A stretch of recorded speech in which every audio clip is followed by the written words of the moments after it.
Hey friends, if you've got here, it means you've caught the recorded version of Monday night's happy hour. You can join us if you want. If you're if you're probably hearing this part, no, there's somebody out there live. You can join us. Just shoot me an IM on Facebook or something, or even in the chat room if you want to join us, and you can jump in. Otherwise, you can just hang out and listen. We're just a little happy hour time. Mike and I are going to catch up a little bit and chat a little bit. You can throw questions in the chat room. Just a good time to get a drink. I'm drinking Shiner, Mike. That's the from Texas. I don't know if you've ever had a Shiner. Oh, Shiner Bock was big when I was out in Colorado. Yeah. That was a big beer for the Texans. They used to come up looking for their Shiner. Yep, I know all about the Shiner. Shiner. This is their Christmas cheer. Yeah, A little bit of peach. They got a nice. I just had an Amstel, which I hadn't had in a while, but they didn't have anything. I was at it's Christmas here in Naples, Florida. We had Santa come, and it was snowing every year. They closed down a big street and have a big lighting, a big Christmas tree, and fake snow and bubbles. It was 82 out tonight, so there was no snow going on, but it was it's good though. There's all the streets are blocked off in this one little area, and all the kids run around, and lots of live music and stuff. It's good. Nice. Yeah. Naples. Christmas on 3rd or something, or lights. I forget, Lights on 3rd, I think it's called, or something. But big Christmas tree, like a Radio City style, like a big one. They really go to town on lights here, which is they light all the palm trees with like really nice like white lights on all the main streets. It's pretty. Has everything recovered since the hurricane? Didn't you guys have a hurricane come right through there last year? Last year, big one, Irma. Has everything pretty much recovered? I think so.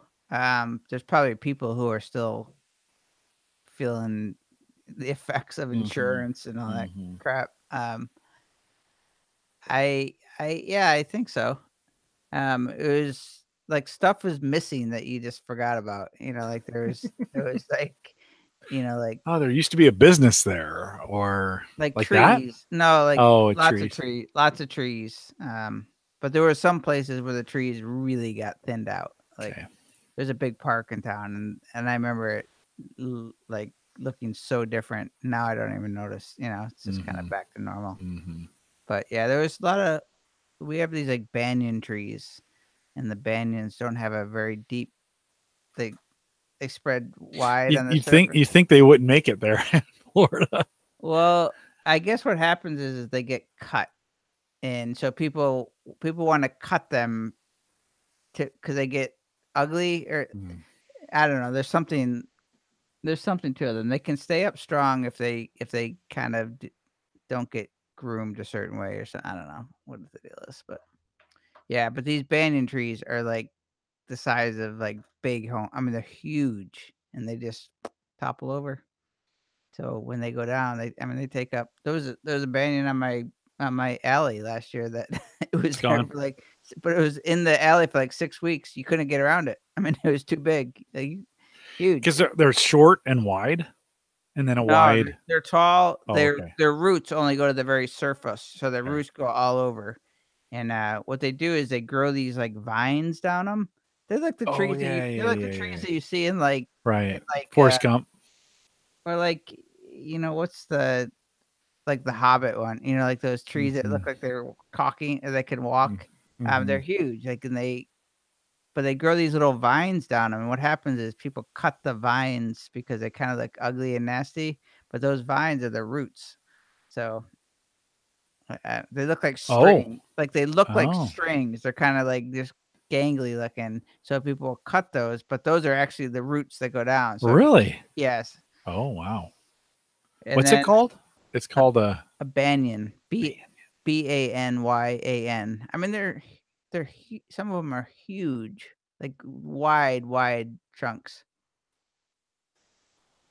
And when they go over, they literally look like there's like it looks like there could be a house built on the bottom of them. Like, Yeah. So wide. they're cool. Yeah. Yeah. No, they're growing down into the ground, the branches. The deal Wow. is what they're supposed to do is like they're supposed to thin them out so the wind will go through them. Like there's a way that they do it. They're impressive here, like with the landscaping, like the guys that do it, and like they know how to do it. But I think I don't know. There were a lot of them over from Irma. I can tell you that there were a lot of everything over. Yeah. But How long did it take for everybody to clean up? oh, months.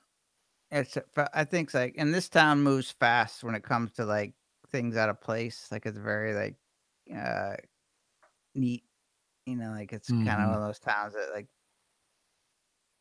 they clean up fast and they take care of everything really well. But it was a mess for a while. Did you have any flooding there where you live? Oh yeah, I mean, I had to evacuate. I live in a cottage like 2 blocks from the beach, so I'm in like But did that cottage flood?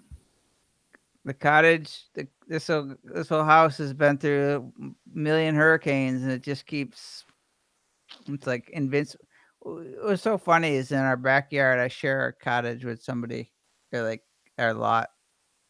We have like a tin. We have like a tin storage thing that I could kick over with my feet, and that thing is still there. And it literally, like, it's the skimpiest little thing you've ever seen. And there's just big trees down everywhere, and that freaking thing is like, nah, still there. I mean, it must like sit in that. Must just sit in the wind a certain way. I mean, it would Yeah. if a wind really hit it, it would have been gone in a Yeah. second. But Yeah. Does it have anything in it?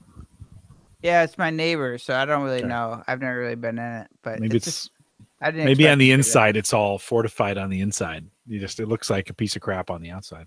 But if you saw the winds they come to, Yeah. you wouldn't think it would even. You would have thought it would have not even been visible, like So because great. when it picked up stuff, like it could. I mean, it could have taken that thing for way gone. But yeah, it's Did you have water in your cottage there? No water came in? a little bit. Okay. I had like some come through the roof and I think through the windows. Like some a little bit. My desk Yeah. had like water on it. I packed everything up though, like I wasn't coming back. I Right. mean, I packed all my gear and clothes or everything that they were expecting. They were expecting a really bad surge. My house, this would have been underwater if it happened, and it didn't. The way they thought it was gonna. They thought it was going to be like the perfect Yeah. storm, where it's going to Right. be like a 25-foot surge, and I live 2 blocks away. They literally, and it was close. It was something was late or delayed. The Gulf the Gulf went I forgot how far it was, but a lot we have this big pier, like a tourist pier kind of thing. You go out, and it's far, like it goes out, I don't know, a long ways. There was no water under it, and there was no water for like a half mile out. So the water went all the way back, like Ooh. the water sucked back. Yeah. What was going to happen was there was going to be this ginormous wave come back in. So like people, like when we were listening to the radio, we had like an old school radio where we were like under a bunker basically, but they're basically saying the Gulf is empty. Like we're like for so far out, and you're just thinking like, holy crap, like this has got to come back, right? Yeah. Think about all that water and I mean, it's not an ocean, but it's pretty dang Yeah. about the same. That's a lot of water in the Gulf. So if that came back in the surge where it was, but what happened was something was late, like something missed. The winds missed or the eye missed something, so it came back slower versus like this. I don't Yeah. know. Like Yeah. the tides missed and all this stuff. So Yeah. It's lucked out. lucked out. Yeah. We talked to this guy. It was one of the coolest things. So I had no power for like 2 weeks, and I had fun. I was like just walking around. I had my bike and just checking out all the damage all around town. But I talked to this fisherman guy who lives near me, but they have all these boats there. He said all of the boats when the water went back out, all and like we're talking like yachty kind of big boats, they all sunk. He said they were up Yeah. tied up, and when the water like went out, they all sunk and went low. And he said, and the hurricane went over the tops of them, and he said, and the water comes trickling back up, and they came back up. He said it Oh, was like the coolest thing that you could ever see because they thought these boats were gone. yeah, Like they thought yeah. it was gone. He said it was literally like they ducked under and there was like a wall like to kind of protect them from the wind. The wind went over and then they like went back up in time. And he said it was like you couldn't even like script this, you know? Like I was just picturing it. And he said it was just freaky, but yeah. So Quasi wants to know if you can hear the winds with the acoustical panel treatment behind you. with this, I didn't sit here for the Yeah, no, you evacuated. We must have talked right after that because I remember getting the story from you. Do we had you on a podcast or I connected with you or I did a podcast about it too. yeah, You heard it. yeah, I might have. I remember hearing some stories from Yeah, you. it was It seemed like I talked to you though. it was intense. I mean, I was nervous because I was watching I was I was listening to like really old timer people who didn't get really nervous, and that made me nervous. You know what I mean? Like the people who didn't care about hurricanes were like, "This is gonna be a bad one." I'm like, "Oh, really? Like you're really nervous?" Oh yeah. I'm like, oh. I don't like when people that I don't expect to be nervous get nervous. That Yeah. makes me nervous. Yeah. But oh well, none this year. We didn't I get any. guess that was last summer, 2017. Yeah, we Oh. had one that was supposed to maybe come in, but it didn't come. Yeah. They got up to the M's. They go by an alphabetical order. I Right. think we got in the M's this year, to which Didn't seem too bad. Who got it the worst? Mexico? no Seemed like North Carolina got whacked. oh, that's true. Yeah, they did get whacked twice, right? It came in from the side on one and up from the No, one of them was bad, yeah. and it's like when you're not in it, you don't even know. Like we were like, it was I don't know, like it was a big deal here when Yeah. we got it, but it was like when it's somewhere else, you're just kind of like, oh, that sucks, and then you forget about it. So, what do you got going on? What's the word on the street? See my shoe. Let's see. Can you see the screw in the bottom of my shoe? Nice.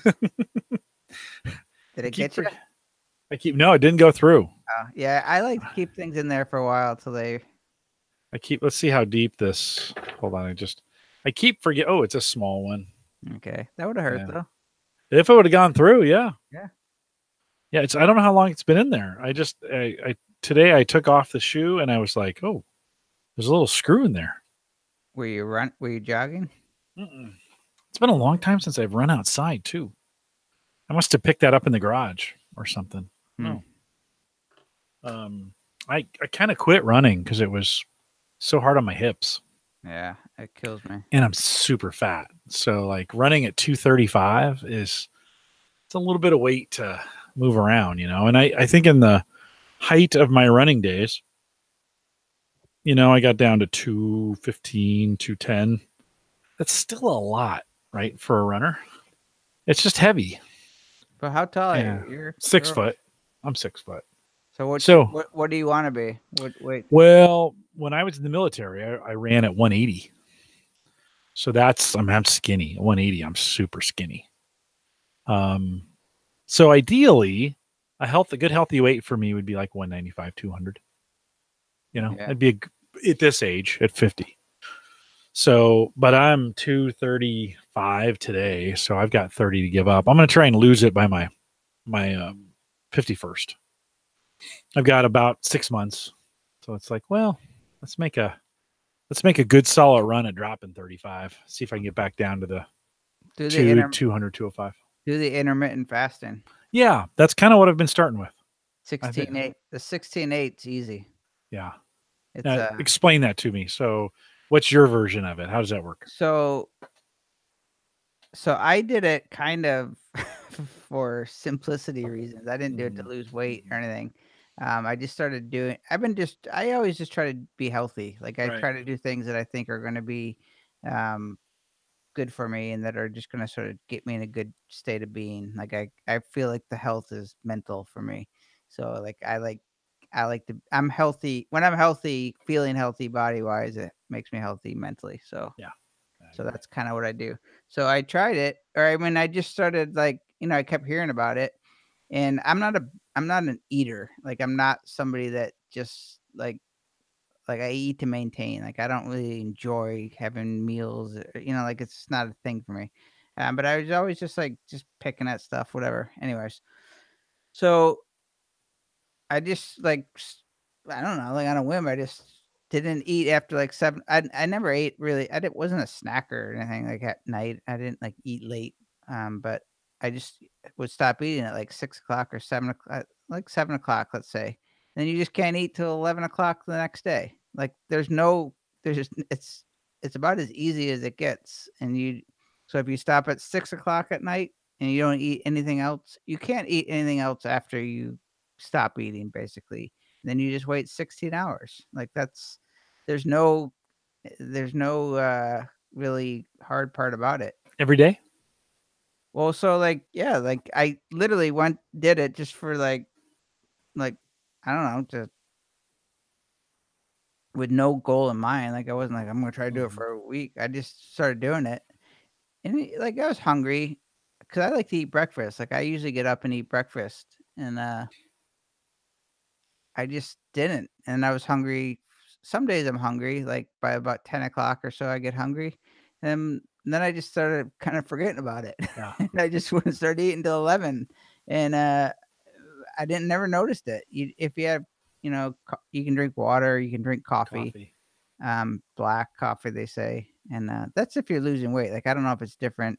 I think like what I would try to do though, like your body feels it after a while. Like I just started feeling clean. Like I just started feeling like, um, sort of this simple feeling of not being hungry. Like it just felt, and I was super energetic, and so like I started doing it like August, and I haven't, I, I, I can still do it. Like I just now it just became, literally became just I don't know, just like a new way to eat. Just the way to do it. Yeah. I don't even notice I do it. Like I don't keep track. I don't like watch what I eat. Like I mean I've eaten the same thing forever. Like I eat like oatmeal. Like I eat like boring meals. Like I don't, and yeah. So I just enjoy it. I eat less. I buy less groceries. Like yeah, I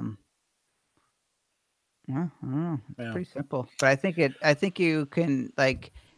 Yeah, I think it'll lean you up though. Like I think it'll definitely.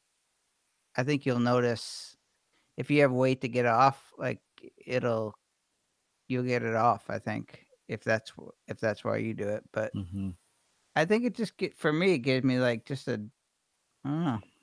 Like you start to just notice, or you just start forgetting about like picking that stuff, or I don't know. Well, I think what I'm going to try, because everybody's different. I've heard all this different, these different opinions, and I think what I'm going to try is so Mondays, because of the way my schedule is, Mondays, Wednesdays, Fridays, I'm going to skip the lunch routine. So breakfast, and then go all the way till a late supper, and that works out really well because my wife works Monday, Wednesdays, and Fridays. We don't get supper or dinner until 8, 7, 8. So let's just say 7. It's usually pretty late. So if I do an early 7 o'clock, it's only 12 hours, but I'm going to skip those calories. That'll help. And then on Tuesdays, Thursdays, so tomorrow, I'm stopping at 8, or effectively right now. And then I'll go all the way to lunch tomorrow. So Tuesday, Thursday, Saturday, skip breakfast basically, and do the 16, and just kind of see what that, I've been doing that since Friday.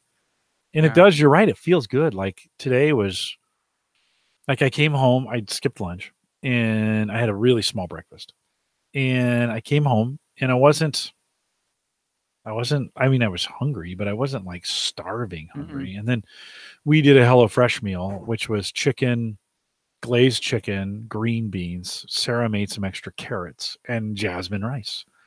And it was actually a really good kind of lean, meal, right? My daughter's home from college.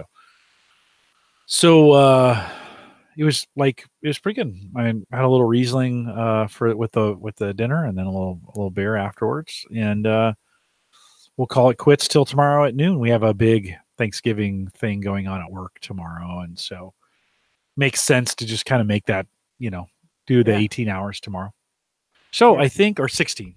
So I think, I think I'm going to try that for a couple of weeks and kind of ease into the cycle a little bit. I'll see which one feels better. Today wasn't that hard. I was busy all day. So, about Yeah. 3, you kind of start going like, dang, I missed lunch. And Yeah, but then you you drink some water and you're through it. yeah, I mean, you can eat whatever you want during the 8 Right. or like, I mean, again, I just stopped paying attention to it. Like I literally I don't even Yeah. it's just a habit that I've developed. Yeah. Like it's Well, literally there's a just psychological dependency to these 3 meals that we have, right? And where yeah. you start, like I actually have found when I'm fasting for whatever reason, I miss the meal more than I miss the food. I'm like, oh, I feel really good to chomp on something right now, and Well, yeah, you end up like you end up if especially if you're like working at a desk all day, you end up just like picking that crap. And yeah, when I started doing this, like I literally just stopped. It was more just like an annoyance to me to like just pick at stuff yeah, all day. Like yeah, it was just it's like cleaner and easier for me right, now. Like I don't right. know, it's a hard thing to explain, but No, I understand. my whole this whole 2018 for me has been really simplifying everything. Yeah, And that was actually the reason why I sort of did it, was to have this um like not buy more groceries, not like I don't know. I just started liking it. yeah, Um, yeah. I think the thing though, scientifically, like I think some of it, like I don't know that I'm not good with medicine stuff, but I do think there's some, you want to stick to something. Like I think there's something to the like or the length of time, or I think your body. It's not like, oh, I just skipped calories. Like it's not about the calories. It's actually your body like will like process things differently if you go, a long period of time. It's like that I don't really know much about that ketosis stuff, but Yeah. I hear it's always mixed in with all this stuff, and that is, Well, here it gives your liver a little more time to clear out, like that extra fasting through a meal. The liver will continue to, because we eat so much junk. It gives the liver extra time to kind of clear stuff out and reset itself. I've heard for people, and my dad had type 2 diabetes, so I have to be really careful. And I'm a big sugar fan. Like I right, love sugar. right. So I hear it is really good. Having that fast time is really good for your blood sugar. It helps kind of reset it. And I bet it is. I have, for whatever reason, when things pop up, my liver always gets like pulled into play. Like I've had a few weird instances where it's like liver, and I'm not like a big drinker, um, but yeah. So for whatever reason, that's always been on my mind, and I swear since doing it though, I feel very like, I mean, I wasn't feeling bad really before I did it, but I feel really full of energy like all the time. Like I feel good. It's just kind of just like, yeah. I don't know. Well, I was noticing like I was just never hungry. Like I was, it's just eating so much all the time. Like I would go from meal to meal and I was just eating like, because it was time to eat. And then I remember telling my trainer, I was like, I haven't felt hungry in a long time. And that can't be, that can't be healthy. There's got to be I think you need, when I was working out more, I was running marathons and stuff. I was burning, I was just burning all the time. But now I've turned my workouts down a little bit. I'm trying to save my hips. I think I don't want to replace them. So I'm trying to kind of, be a little more gentle on them than I was when I was running. And so it's kind of like, okay, I need to back down. And if I can just skip some calories, I'm doing 700 to 1500 calories a meal. Some meals, if I'm eating out, those are 25 or 3000.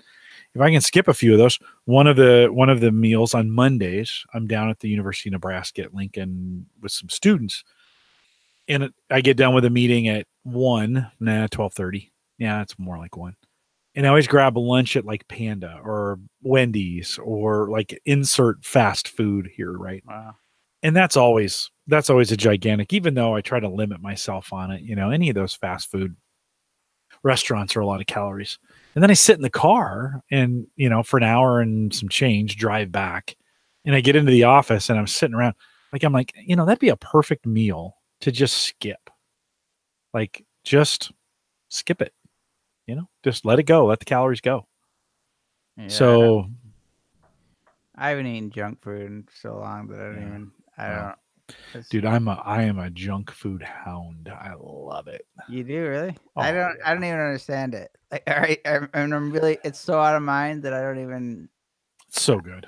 It's so good. I don't know why. Well, part of it is I eat too much of it, so the body starts. I mean, those are easy calories. They're super easy, and the body knows that. It's like sugar. It's why it craves sugar. It's easy calories.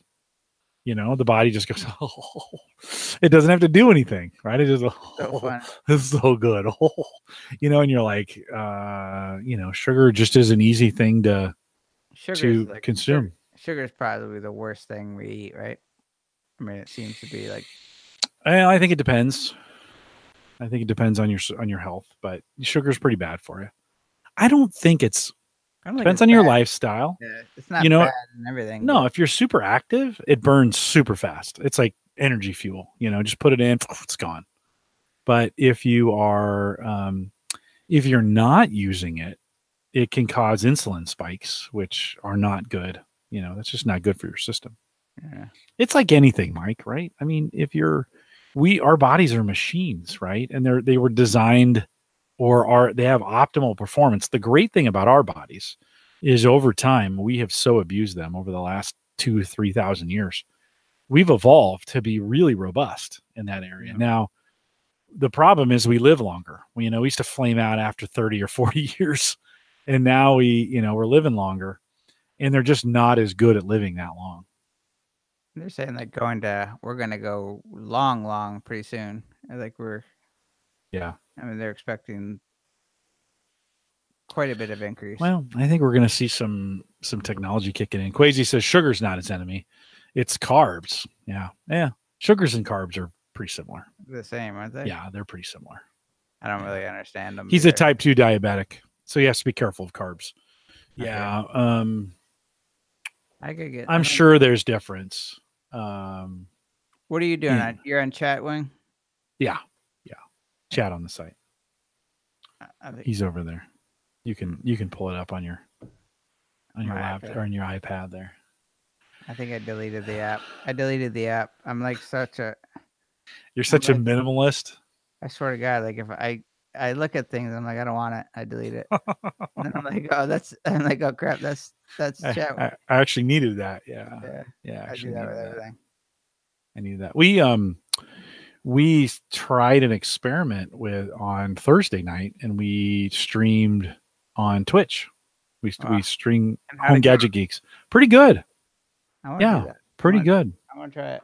Yeah, it's pretty. I was actually, if you weren't up for tonight, I was gonna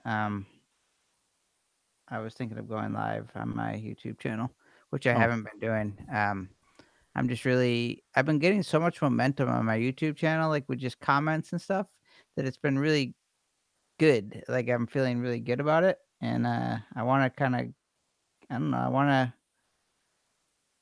to get involved more. I want to, be available or meet some people that I don't know who they are.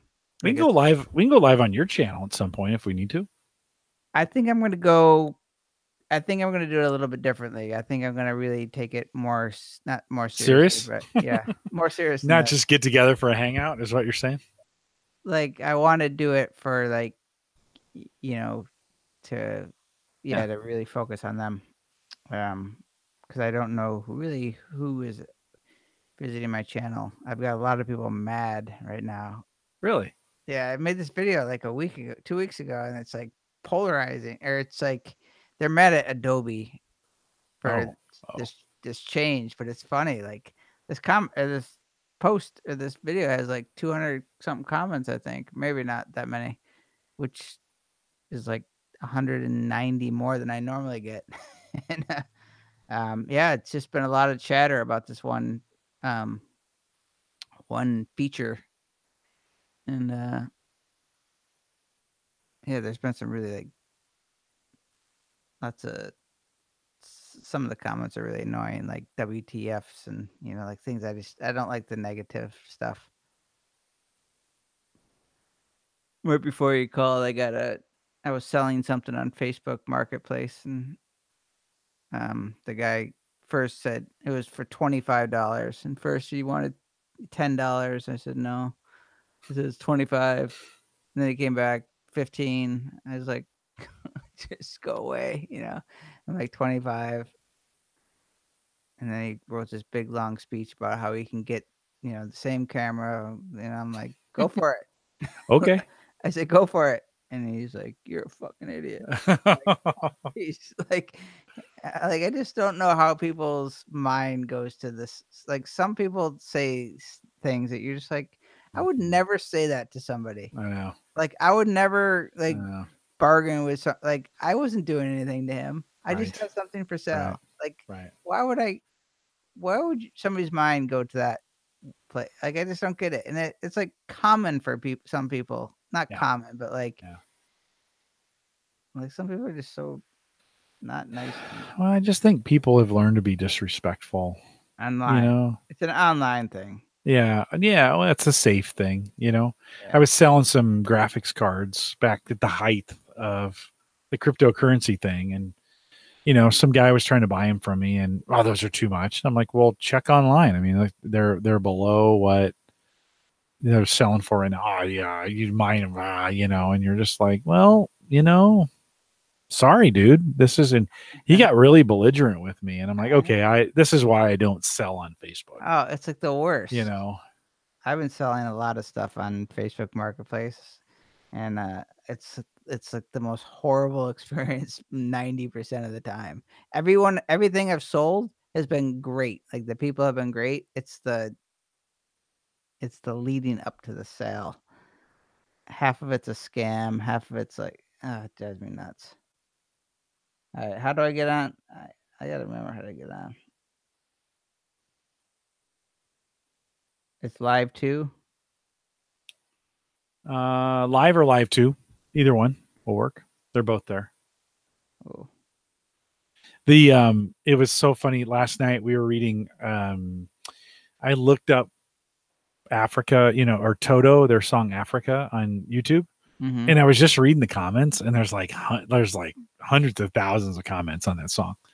And it was just fun to go through the comments and read them and see just how nasty people are on those. They're kind of funny. When I go through my YouTube channel, I'm pretty stingy about what I actually allow on my YouTube channel. You block people? Oh, I block and review everything. Like, there's nothing allowed on there if I haven't reviewed it. But I actually delete probably 50% of the comments from YouTube channel. So it's just not worth it. You mentioned something, and I was logging into my account on YouTube, and I was like, I wonder if I have any help for review, because I only check them about once a month. And because I know you're supposed to engage your audience that way, blah blah blah blah. But God, they're just jackasses out there. I don't think they are for me, for like as a rule. They're just are jackasses. Like, I don't see. I don't think that. I'm serious. There's many of them, but a lot of the comments I get are like, make me feel good. I mean, like, they're nice people. I let those through. I let them all through. Oh no, well, I don't. Not all of them. Yeah, I don't let the I don't like the mean ones, or if they swear. Yeah. I don't need that. I got, like Christopher says, and they say the Brits go on about the weather. We talk in Home Gadget Geeks. I spend a few minutes kind of just doing I'm a weather nerd. I love the weather, right? It's my show. I'm gonna talk about the weather a little bit. So Christopher says, he says, And they say the Brits go on about the weather, and then a little winky, okay, yeah, Yeah. I'm going to let that go for sure. But there was just some, what do you get when you put two stupid guys together who don't know anything about computers? I just had one of those like Yeah. it, and you're like, not sure that's like really what. Yeah. So what I need to do is thank more. I need to thank more people for great comments. When they do come in, I reply to every one of them. I reply to every comment. even if they're negative towards you. It depends. I usually say thank you.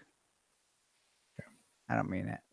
I mean, I do. But, I mean, if they're like really mean, I just want them to. I want them to know that I'm a human. Mm-hmm. I'm not like thanking them for being mean to me. I'm just. I mean, I'll say. There were this last video I did that got a lot of comments. There were some just like really just. I mean, they're mostly mad at like Adobe, but it was just so like hateful, and some of them, and it's just like I would never fight. I don't fight with people. I just like I don't rile them up. But there are some that when you get a mean one, and I don't like it. Or I mean, I don't enjoy. I'm not like doesn't ruin my whole day, but there are some that you get. You're just like I'm more disappointed that people can be so like hateful and Yeah, I mean. Like know. It's I'm just just, like God. yeah, I know why. Like that just puts like the worst feeling in my head. I know. It bothers me. Yeah, I'm Feels like, really good to delete those. It's like, oh yeah, f you, dude. It feels really good to just not ever even give them the time of day because no, there's reasons to disagree, and I'm all for that, but you don't need to be a douchebag about it. yeah, there are people who say like, oh, there's a guy the other day.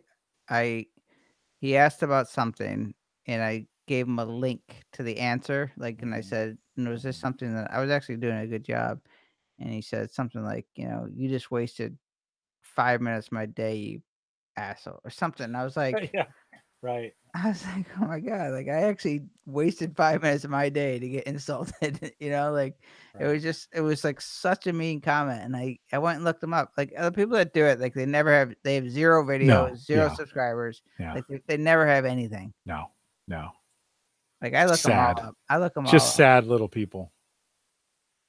And then there's Facebook Marketplace, which I look them up, and I'm like, "Okay, I just got nervous Yeah.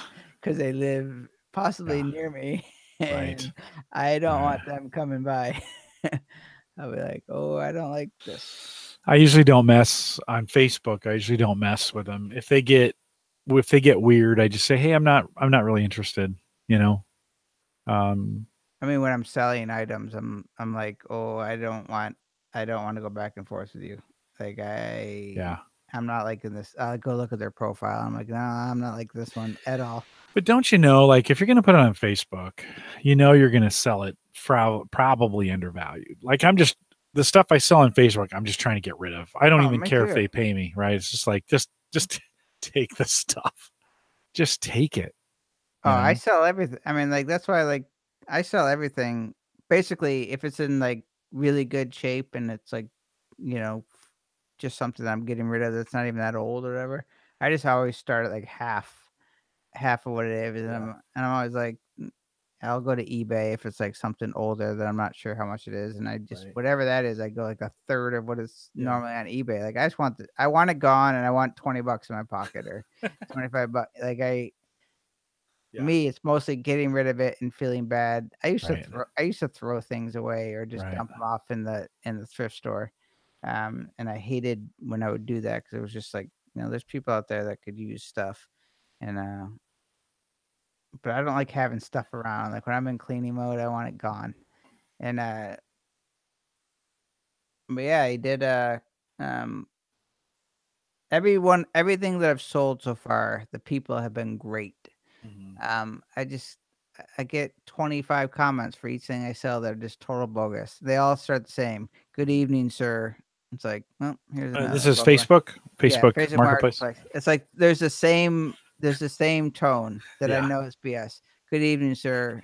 It's still available. Good evening, sir. I'm like, I know this one's not. I know this one's not going anywhere. And some of them will just keep going. Is this available? Is this available? I'll be like, no. Like, stop. Leave me alone. But I sold a PreSonus, two XLR, I had digital input blue. the Yeah. yeah, the Firewire one. Yeah. No, this was USB. I had a Firewire one. Did you? That'd be an older one. Yeah. Oh, way old. It was like the first thing I ever bought for USB interface. So this one was a couple years old, and I never really used it. It was USB 2, and I never really used it. I'd given it to Uyghur. He tried it, and then it kind of sat on my shelf. So I put it up for like $50. I must have gone around with 4 or 5 different people, and they would negotiate the price. I thought 50, I'll take 40. I ended up taking 35. And but the people who, is this still available? And I'd be like, yeah, I want to pick it up right now. And I'm like, well, I'm at work and I don't have it here. Like, and then they would just disappear. And you're like, what were you hoping to scam me out of? I mean, I don't. And then it's really funny. I sold a bunch of hard drives. I bought all these external hard drives for burst mining. And I thought, I should probably sell some of them. I don't need that many of them now. So I started selling one at a time. And I had a guy, I met him in a McDonald's, which was kind of cool. I'm like, hey, let's meet at this McDonald's at 84th Street. And he pulls up and I hand it to him and he hands me the cash. And I'm like, oh, I brought my laptop. Do you want to check it? And he's like, no, I'm good. Like, if you said it works, okay. And, here I was like, you want to check it? I mean, you want to power it up? You want to make sure it's working? No, I'm good. So I think I sold that for $100 maybe or something. So, you kind of get both kinds, right? You get the kind that are, like the people that have bought from me have been just easy. I don't meet them at my house. I meet them. Yeah. Oh yeah. And I was like, yeah, we meet here. And, Starbucks. I met at a Starbucks. I do McDonald's. And if they don't have there's been a few people. There's one guy was mad at me because I wouldn't sell them. I said, I was like, you have nothing on Facebook. I said, I need a website. I need another social media. I need to know, who you are. And he's like, I don't have any online presence. I'm like, and how do you get on Facebook? He had a Facebook account, but there was nothing. It was like nothing on his account. It was like completely blank or completely. And I'm just like, they might be private or whatever, but I'm just saying that's not. I'm not going on that. Yeah. And I said, you have to have something online or else. You won't even meet them? Is that the deal? If they don't have an ID, you won't meet them? If they feel sketchy to me, then I just try to find out, like, where do you work? Or what do you, where, like, there's been a few, like, just my gut is telling me I don't like this situation. And if I can't find, like, anything that makes me feel good about them, I'm like, nah, I don't want. I mean, like, it's not anything that I'm selling that's like gonna change my world.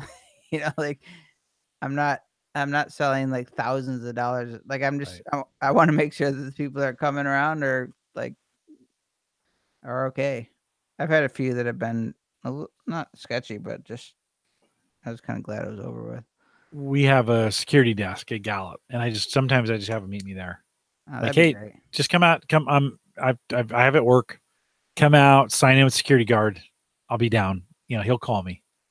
And that seems to slow down the shenanigans, Yeah. if they got to sign in. I work at the police department, so we'll go there. Yeah, I would say for the most part, I sold these lights the other day. There's a big light, and I did the same thing. I'm like, his wife was in the car, he's getting impatient. I'm like, you want to check them out? Like, make sure everything's good. He's like, no, we're good. I'm like, you don't want to turn them on? And he's like, do they work? I'm like, yeah, they work great. He's like, well, that's fine. I'm like, okay. Like, I said, they're not coming back. Yeah. Like, this is a one-way transaction. There's no returning. Yeah. I mean, if something was broken, I would always be good, but not really. I mean, like with the stuff I'm selling, I'm like telling them, test it, or this is it. I don't want you coming back in a week being like, Right. it doesn't work. Right. I don't think I have much left to sell, so I'm pretty much good for a while, I think. Got rid of most of it. I got rid of a lot of it. I bought some new printer ink that I never used, and I tried to sell it. Nobody'd buy it. Ooh, I think I'm gonna have to toss it. That's tough. And it's expensive too. Printer? Why won't you use it? Because that printer died. Oh. I had bought some new ink, and as I was trying to put the ink in, it didn't. It failed, and then so I tried to fix it, and it just died. You And I can't was like, fix. You can't. no, Fix no, you can't fix printers. But did you know there's a reset? There's a reset button on ink cartridges. What do you mean? There's a reset. There's a little paperclip thing on printer Really? cartridges. No. Yeah, look it up. Really? Look it up. Hold on.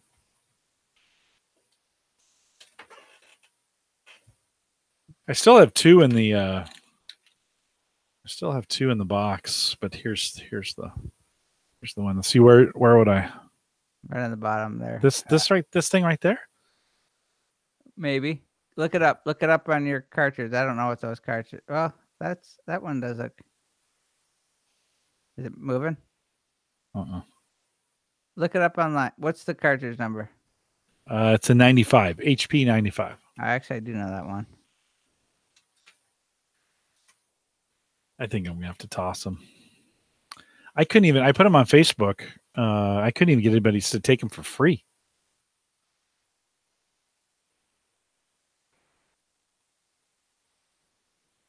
I'm always hesitant on the free stuff anyways. The thin one is the one that I know where the reset button is, but let's look on that 95. Yeah, it's like a secret little thing. It was like a life hack. Really? Yeah. I don't know if they all have them. It gives you like a little extra juice, like when they tell you that it's, they start telling you you're out of ink at like, you're not, when you first put them in, they start telling you. Yeah. Yeah, I'm looking at the 78s. The thin ones have one. Let's see.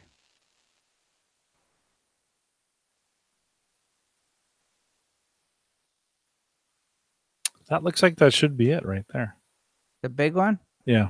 No, I think it's in with the look inside where like the barcode looking thing. Like where like no, on the other side. No, not that.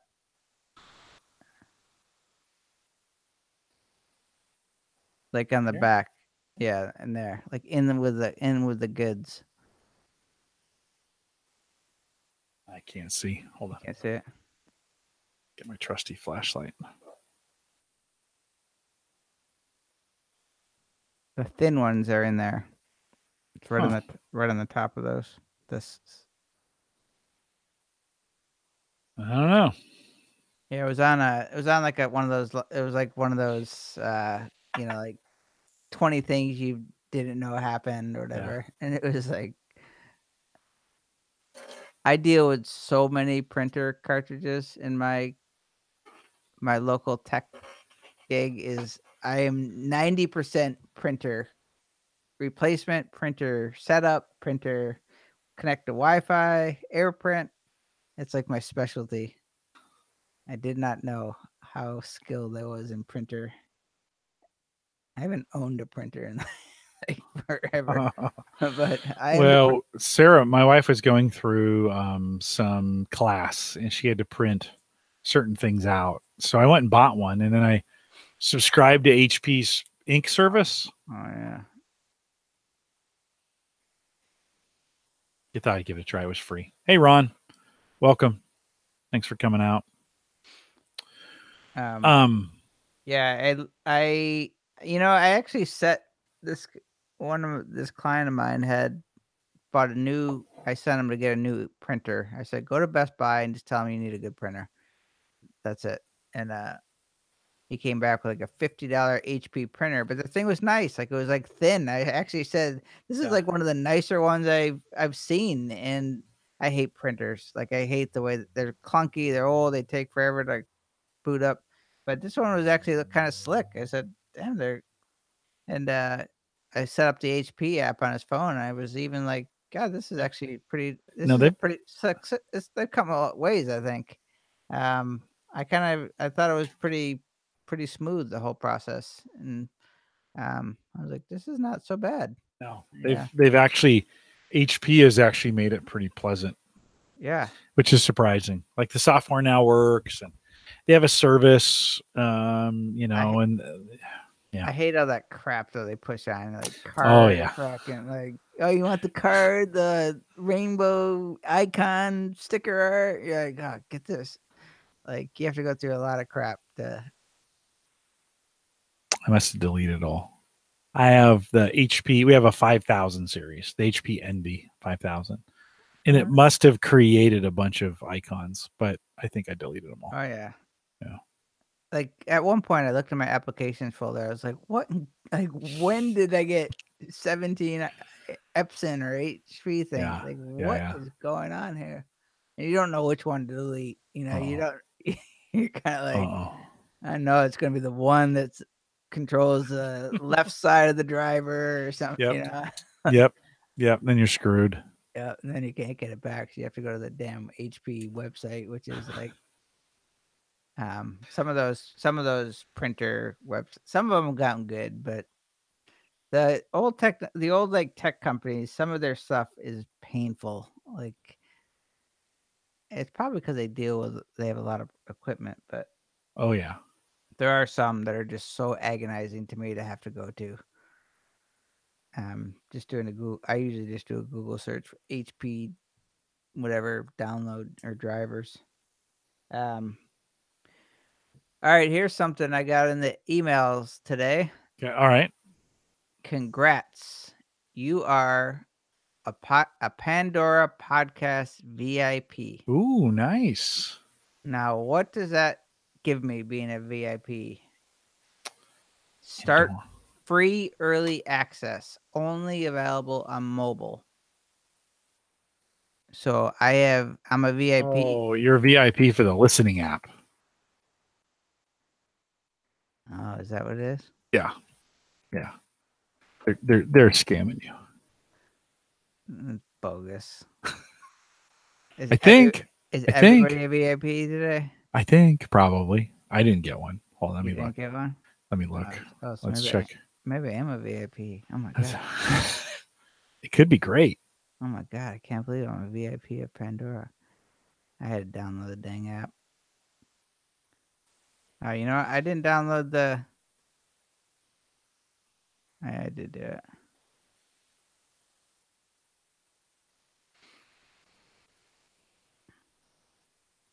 You never know. Let's see. I'm checking my email. Okay, Samsung Q2U for $39 right now. Oh, see, I am a fan of the Samsung. B&H. $39 a B. Mm-hmm. $39 at B&H right now. Here, let's look. I don't need one, but holy, that's. I know, me neither. Me neither. And you were just razzing me about this one, so it's not like. Yeah, but I propose. Yeah, I'm 39. I promote the Q2U over that mic. I think it's better. They're the same. It's the same parts. It's not. It is. It totally is the same parts. I know, but they sound different. I know they buy them from the same manufacturer. I know they're the same. They sound different. I don't know. And I hate that stupid blue light. That's why. But if you use XLR, it's not even on. See, it's not even on. I like the look of the other one better. They're the same. Okay. I know that. The other one looks more like an SM58. So I like it. Yeah. Yes, you're right. It does. It looks more like an SM58. And then let's see, podcasting, another deal here. Get 40% off lifetime Themify WordPress themes. Nix. Wait, so B&H is having a sale? Yeah, B&H is selling the Q2U right now. But they're having, is it a podcast specific sale they're having? Well, let me look. Oh, it's a deal. The deal zone. Is that what? Oh yeah, $39.99. Yeah. I unsubscribed from the deal zone. Oh, they got the Mavic Pro for $6.99. The drone. That's another thing. It's kind of like it's like the 16.8 diet. I stopped looking at things. I'm not even kidding. Like I stopped looking at things to buy I don't know. I don't even notice it. But That's because you're getting minimal. Right? You don't want to buy anything more. I know, but it's like the same effect where you just stop thinking about stuff that you just and I enjoy that. What about when you need something? Do you just go buy it? What do I need? Like a new shirt or like a pair of pants or like something for your computer there. If you see something new. Since I started working, I bought a few things. I replaced a few things. I replace anything that, like I sell things and then replace them, or if that makes sense. I don't buy something that I already have. If I'm upgrading something, I get rid of the old before I buy the new. Yeah. But I bought a couple things that I needed recently that, I got something today actually. I got something, but you wouldn't care. I'll show you.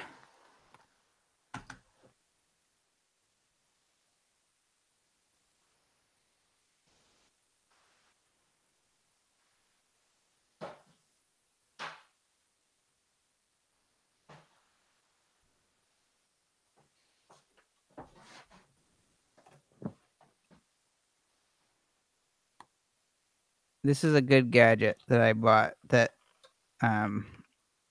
so I've got this new iMac for work, and I bought this device, which, can you see it? Yeah. Yep. Do you know what they are? Looks like a hub of some kind. It's a hub, but the hub screws into the fans underneath the so there's like slots underneath the iMac that you wouldn't see. You can't see them, but they're like air slots that go under them. And these things, they're like, you turn them, like they're wheels. So the wheels go up and they cinch into these vents. So the thing is just, it's flush with the front of the iMac, but it's secure in there. And then there's a USB-C that plugs in. So these are powered by the one USB-C. And it has because I don't have it has the SD card reader. 2 SD card, the mini and the other one, and then 3 USB and Thunderbolt on the front. So I can plug in my like things in the front, because the back of the iMac you can't see. And I had everything full, and I had one of those super ugly USB hubs that you have to plug in, like those pluggables that's like clunky and a 7-port whatever. You have to plug it in to the power cord, so it was just messy. And so that goes up front. This thing goes up front, so I can see it. I can just plug it right in the front, which not ideal if you want you don't want wires coming in front of you. But so now I can get rid of that. I can get rid of that brick that's in the back that actually I had nowhere to put it. And how much was it? It was I think $49. That's not bad. It's $50. And how do you like it so far? Well, it's been in there for about 10 minutes, but before we started, I hooked it up right before we started. It's gonna do nothing. What it did was it gives me USB in the front, so I can plug in my phone and whatever in the front. It's just easy access to that, and then it frees up. I was full of USB stuff, and so I was using that. Sure.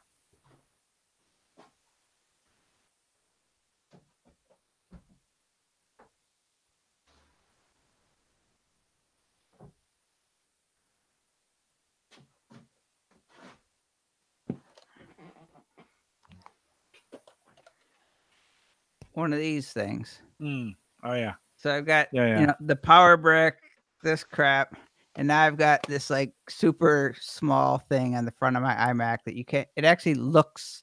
It's the exact same color of the iMac. It actually looks like it's part of it. Like there's no wires coming out. It's super streamlined, and then I can get rid of this nasty thing. This thing's actually good, pluggable. I've gone through a lot of hubs that have. Do you have troubles with hubs? Like, I don't use hubs very much. They don't all work. Like they don't all power hard drives. They, some of them fail. The pluggable has been actually one that I found that I didn't get errors with my hard drives. I do everything off external hard drives for like video and stuff, and like cheap hubs or just certain hubs never they like kick out the hard drives or whatever. This one has been like really reliable. But I can't stand stuff with like what do you got taped on there? Does it just say plug? It says plug. Nice. Well, so I can tell what it is. Yeah. The brand's pluggable. Well, it goes to plug. That's what. So you can keep track of the power supply for the device, right? Well, so I know that this brick is the pluggable. Yeah. Right. Yeah. All of my stuff has green tape on it. That's my signature. I put green tape on everything. Not this much. Anything that leaves my house has green tape on it, and that's just like something. Something I've always done for traveling or whatever. Just like, so I can look at it. I know it's mine. But yeah, this thing has like nasty Velcro. It's like because you had that Velcro down to the desk. At some point, and then it fell off. I've had this thing for a few years. But I had this like shelf in the back of the eye. Like I don't know. It was driving me crazy. So hold on one sec.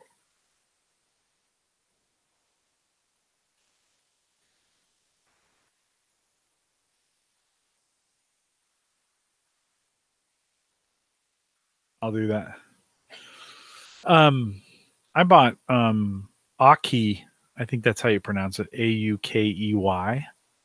I bought some iKey metal USB hubs. They're Mac-esh looking, right? They're silver and they're 3.0. They're $40 or something. They kind of come up and then they round and they have a really solid back piece and they just stay put. Like they don't move on your desk. Yeah. You know? This little thing, this thing is, I couldn't pull this thing out of my Mac. Or it's fully like it connects in, right? Yeah, the little screw it in. You kind of use the wheels and it just locks it in. Like it's so tight in there that you couldn't even. But it doesn't look. It doesn't even take up any space. Like I don't know. It's just. One, I needed the hubs. Like I didn't just buy it because it looks good. Like I need it, and I also now I don't have to have anything dangling. Like that big brick thing was like dangling off the back of it. Like I had it like kind of jerry rigged down there to hold it up, and I'm like, all right. So yeah, that was something I bought. I haven't bought much in the last. I haven't bought a lot of stuff. I think I'm going to buy an Xbox. What would you do that? Game. Yeah. I'd game with it. I'm not a big gamer. I haven't been. But I think it's time. Like I want to be. My kids are gaming. I want to be able to game with them. You want to do it on Twitch? Yeah. No, I don't want to be a Twitch guy. You don't? But I want to play with them. I bet you would enjoy chatting with people on Twitch. Yeah, I probably would. Well, Mike's doing it. Uyghur's doing it. And then, like I said, we take home Gadget Geeks to Twitch now. We did it one night and we liked it. So we'll probably be out there from here on out. He's going to stream it on his channel. What's his experience been on Twitch? Is he getting momentum? I think pretty good. Yeah. He had a pretty good night the other night. He picked up some subscribers and He's getting 5 or 6 people every time he goes live. Is he getting like the Amazon affiliate subscriber money? Yeah. Yeah. Yeah. That's like the real deal, or it was for a while. People were liking that. But he enjoys it, like. Yeah. He does it like Tuesdays, Thursdays, and Saturdays or something like that. He's out there for a couple hours just gaming. I don't know if I'd want to do that, to be honest. That's a lot, isn't it? Yeah, it's a lot, but I don't know if I want to be out gaming, talking about it. I like this, and I like my podcast. I mean, I've probably had way too much wine, so I'm feeling pretty relaxed right now at the moment. But well, your Xbox isn't gonna help you on your fitness routine, but maybe I should get an Xbox and a treadmill and put the Xbox on the treadmill. There you go. I don't struggle. I get 12 or 14,000, 15,000 steps a day. That's not too bad. I mean, I do pretty well during a normal day. Do you do a Fitbit or do you? I do. Phone? I do. No, I have an Alta, Fitbit Alta. What's that? You wear it? It's the real, it's the real thin one. It's like this. It's like that thin. Oh, here. Is it a band? Yeah. Yeah, it looks like this. Lasts, I don't know, a week or two on me. I wear it on my right side. I mean, I got 13,000 steps today. And what do you shoot for? 10? 12. Yeah, I shoot for 12. Did you compete with that? Oh yeah, we were competing last time, weren't you, with somebody? Yeah. Oh yeah. Yeah. Okay. Yeah. Oh yeah. Yeah. I haven't done it in a while, but it helps me kind of keep gold. What about those things that you see? Those things online where if you don't keep the goal, you pay. You pay. Yeah. Yeah. I do it. I do it in a second because I need that kind of. I need that kind of accountability. Yeah. Yeah. Yeah. Although I say that, and yet I've made 380 podcasts every Thursday for the last 9 years. So that's pretty disciplined. I don't know if I really need that. You kind of like, you tell yourself that, but if I really want it bad enough, that's really what it boils down to. You got to want it bad enough. Does Mike have a goal with Twitch, or is it just for enjoyment? Is it something he wants to build up? Yeah, I don't know what his goals are. I think he just wants to see if he can do it. If he can gather a crowd. Yeah. It's kind of fun, some of that stuff. Or there are certain things that I would not like about having a crowd, or like having a big community. To me sounds scary, but the community seems pretty nice out there. It doesn't seem like a YouTube community. It seems Twitch is nice. I think people seem to have the good energy on Twitch. And YouTube is like, what's funny is like the people that comment on my videos, for the most part, they've been overwhelmingly positive, I would say. I seem to get a lot of like Middle Eastern too, and they're all like really just friendly, or like, I don't know, like it's been pretty good. Occasionally I get like trollish sort of comments, but I've been sort of surprised at the amount of like just, hey, thank you. And I'm so embarrassed when it's like an old, like crappy video, and I'm like, oh my God, I gotta get rid of that video. But I'd be like, that was so helpful, and I'll be like, I don't even remember making that. And I know. I'm like, that helped you today? You know what I mean? Like, it'll be like something that I feel like is so outdated or something. Like, oh my God. I'm always, yeah. Part of my, what do you think about remaking videos? If the video content's gone out of date?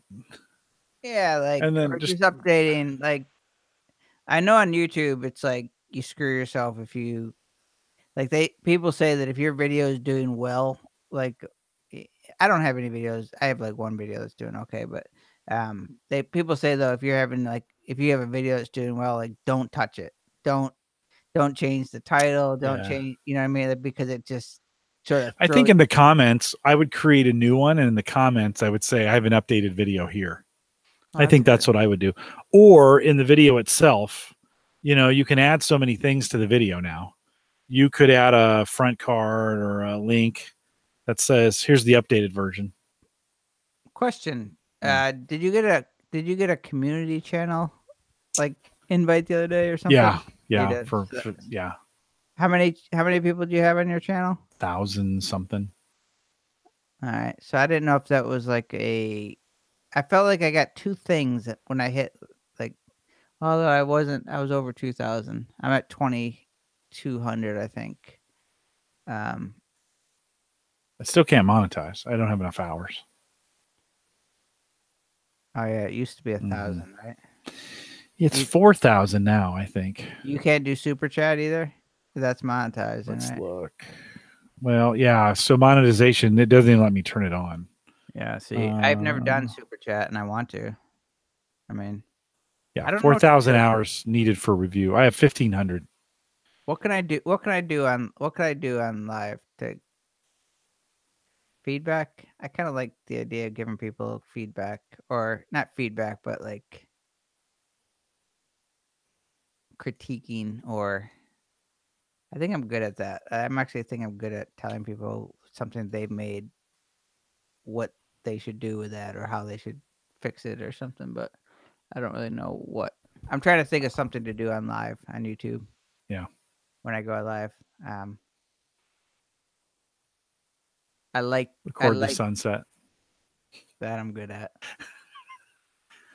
I have 1,500 hours, which means I just need 2,500 hours. So I'm going to create a 2-hour and 50-minute video and send a note to all my subscribers and say, could you just start this video and leave it on? And that would get me the necessary number of hours to turn on monetization. Don't mess with the Google. Don't mess with the Google. They'll get you. You can't sneak. Quasi, would you do that for me if I asked you to? Would you, or Ron, if I said, hey, I made this 2-hour video, let's say it's a 3-hour video, and it's just nothing. It's really just screens, one over the other. And I asked you to play it in a separate tab, just behind everything else. Just let it run. Would you do that for me? Would you do it, Mike? No. I'm afraid of Google. I do not want to be associated with it. Heck, Google knows when you're thinking that. You've already probably got. I've already damned myself. Yeah, like you've already done it. I don't even want to be part of this conversation online. Oh, that's great. You're implicating me. I know your YouTube video is being shut down right now. Your channel. Google, I said no. You heard me. Oh my God, that's so funny. It is like, I know it's happened to me. I feel like it's happened to every person, though, when you are thinking of stuff or when you're talking about things with people and you're not typing it online and it shows up in the ad, you're like, all right, that is freaky. Yeah. Well, hey, the two guys that are listening out there in our chat room aren't even listening because they didn't respond. So they said no. Nobody's listening. Google. Maybe Google cut it off. Google cut them off. Okay, you got to explain to me in the Hangout scenario though why you don't use any of the features. Like, what are features that would be used? Why wouldn't you use Q&A? Oh, they're a legacy. They're super old. They haven't been updated in 5 years. On Hangouts? Yeah, none of that stuff's been updated. That's all the original. It rolled out with all those same things, and it's just they're just not very helpful anymore. So why should I just, they're not supported. I've got everything I need to make it work. But wait, is this streaming to your YouTube channel, right? Mm-hmm, mm-hmm. So people can type in the YouTube chat though? They could. I'm not monitoring it. But here, let's see if anybody's out there watching it. on the YouTube channel. See, the problem is I have to go and start an instance of it, and then here I can do it here.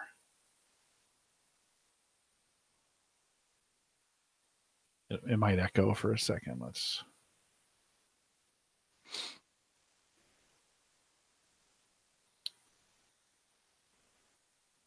So, and then it's another chat window to have to monitor.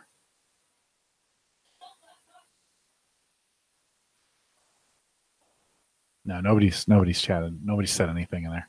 So you only check your comments once a month? Maybe every 3 months.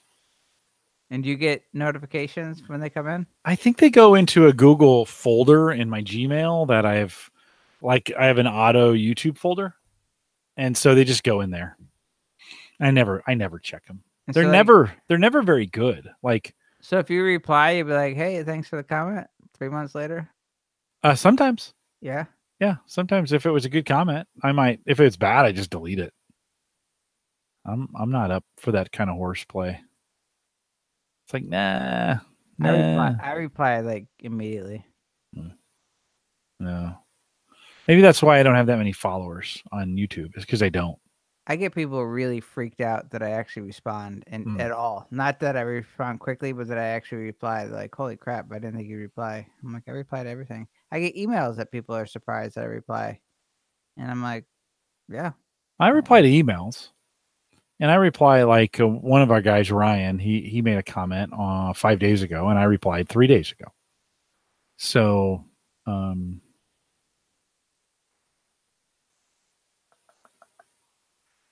I don't know. I just don't get that good of comments out there.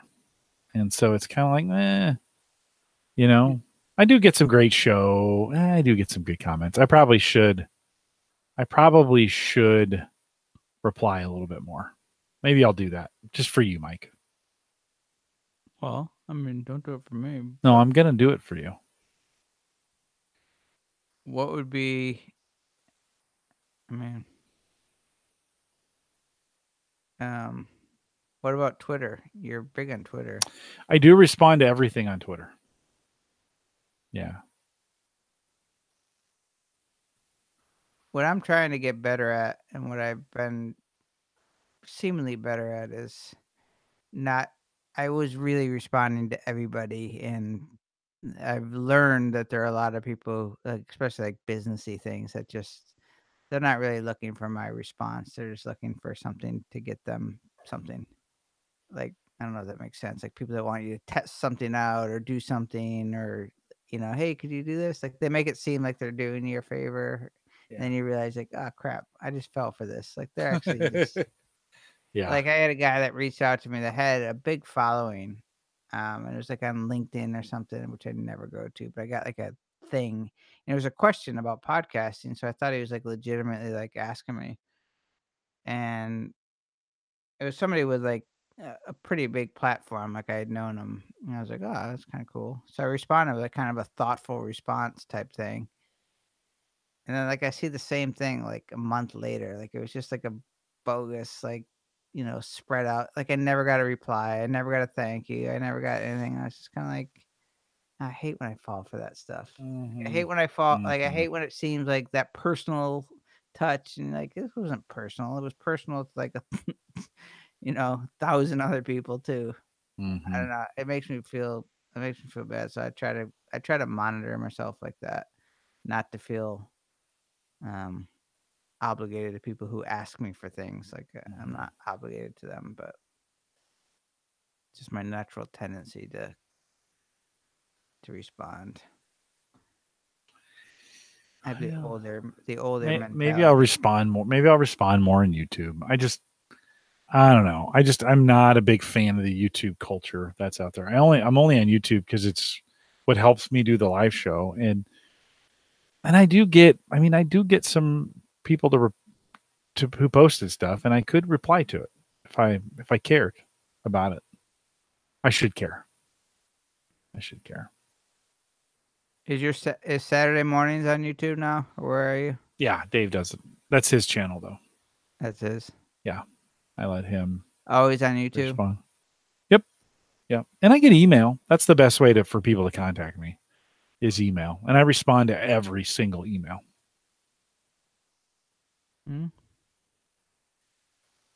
Every single one. Well, not spam ones. I get plenty of people like, hey, I've got this product that I know you've never heard of, but I want you to get, I want to give you $100 discount off of $1,500. And you're like, yeah, no, I'm not going to put that in front of my people. I'm not going to do that. You get a lot of, whoa, what's that all about?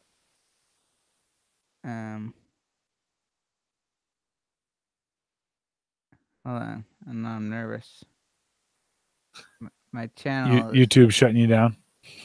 They heard you talking about them. It's weird. Like my channel just changed. I'm not liking that. Like something just happened. I'm serious. You're being paranoid, Mike. Well, I'm telling you, my avatar changed for my channel. What? Now it's back. That's weird. Yeah, they're not really listening. No, I wasn't worried about YouTube. Yeah. I was worried about why it was different. I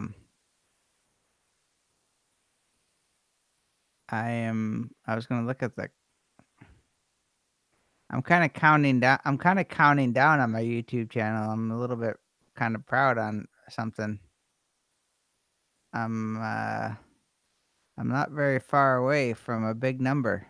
10? 10 what? 10,000? Subscribers? Yeah. No, that is a big number. I want to get to 10, but I'm only at 2. I'm at 20. Nice. I'm at 2,200, which I was at 2,000. I hit 2,000 like a week or so ago, and I'm already at 22. No. All-time views. Oh. What do you think I'm at? Well, let's see. 3 years. Million? Getting close to a mil? Yeah, I'm at 988. Nice. That's pretty good, huh? Yeah, that's super good. That seems like a shit. That might be better than me. Hold on, let's look. That seems like a lot. Yeah. Wait, I'm sorry. That's watch time. Oh. No. Oh, I'm at 9. Ah, shit. Oh, not as good as you thought, is it? I'm at 940 views. My video is like a minute long though, so like they're not very different. I'm at 940,000 views.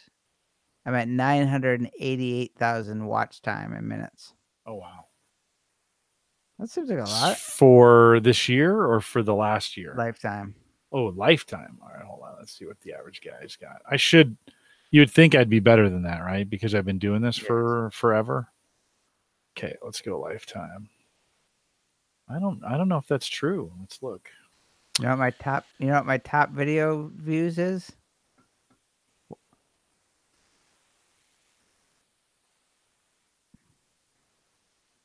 Oh yeah, you're crushing me. 201,000 views. No way. Really? Yeah.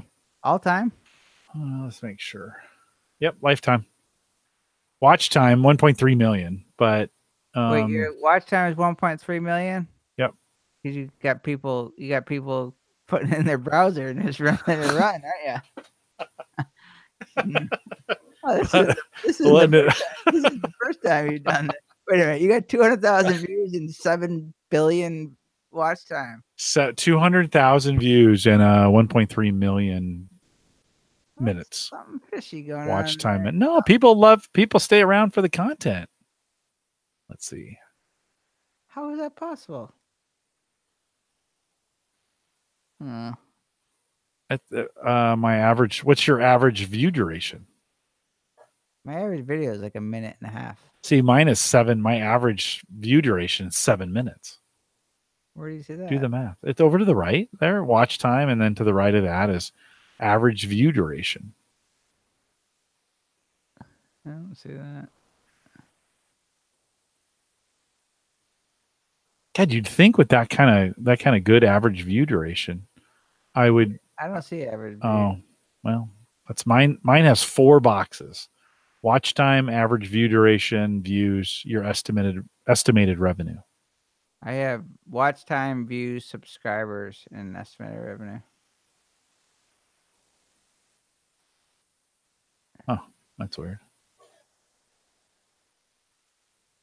I'm on the new. Are you on the new YouTube? Could be. I'm in YouTube beta. Yeah. YouTube Studio beta. Yeah, I am. They were talking about that in the chat room. Yeah, it's not there. I always have to switch over. I always have to switch over. Do you have do you have revenue going? No, I turned it off because that's right. I was a purist, and I wouldn't even qualify it for it anyways. You know what my average? I found my average view duration. Yeah, duration, yeah. 1 minute 3 seconds. Yeah, you suck, man. That's why. Well, that's actually really good for me because most of my videos are a minute long. Yeah. Seriously. No, I believe you.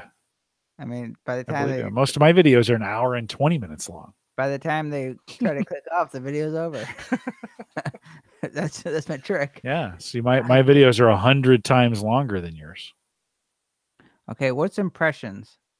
I don't know. I don't know. My impressions are 3.3 million. I like that number. I'm gonna go with that number when the advertisers reach me. Nobody reaches out to me. Yeah. Yeah. It's all good. It's all good. The post show, Quasi, the problem is Quasi's saying in chat that he likes my post show. The problem is the post show doesn't really, it's buried in my live feed and for YouTube anyways. And that only has 26 subscribers and I don't get very good analytics live. So the live channel, because it just doesn't get used as much. So lifetime on the live channel, now I had to restart the live channel. YouTube deleted it for some reason. One day I came in and it was closed and they're like, sorry. So I had to start all over. But, I only have a total of 2,300 views live since I restarted this thing. So I don't have ironically, one of my most popular live shows was Ask the Podcast Coach when I broadcasted it. When you did. Yeah. Everything else is in the 30s and 40s for live. I just don't get that much. But that's okay. I'm all right with it. I don't care. I mean, I do, but I don't for the most part. Yeah. I mean, I'm not in it to win it. I'm kind of in it to. I'm in it to win it. I know you are. I know you are in it to win it. I'm not. I'm in it to win it just to win it. Like to see if I don't think I'm in it to win it in the way a lot of people are. My winning is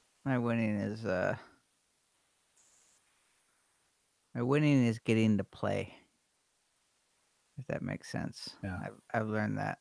I like to play, or I like to be part of it.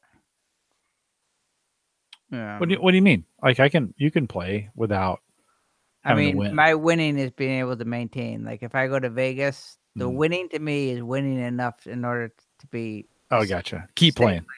Yeah. So the YouTube thing, the winning to me is being incentivized, motivated to keep making stuff.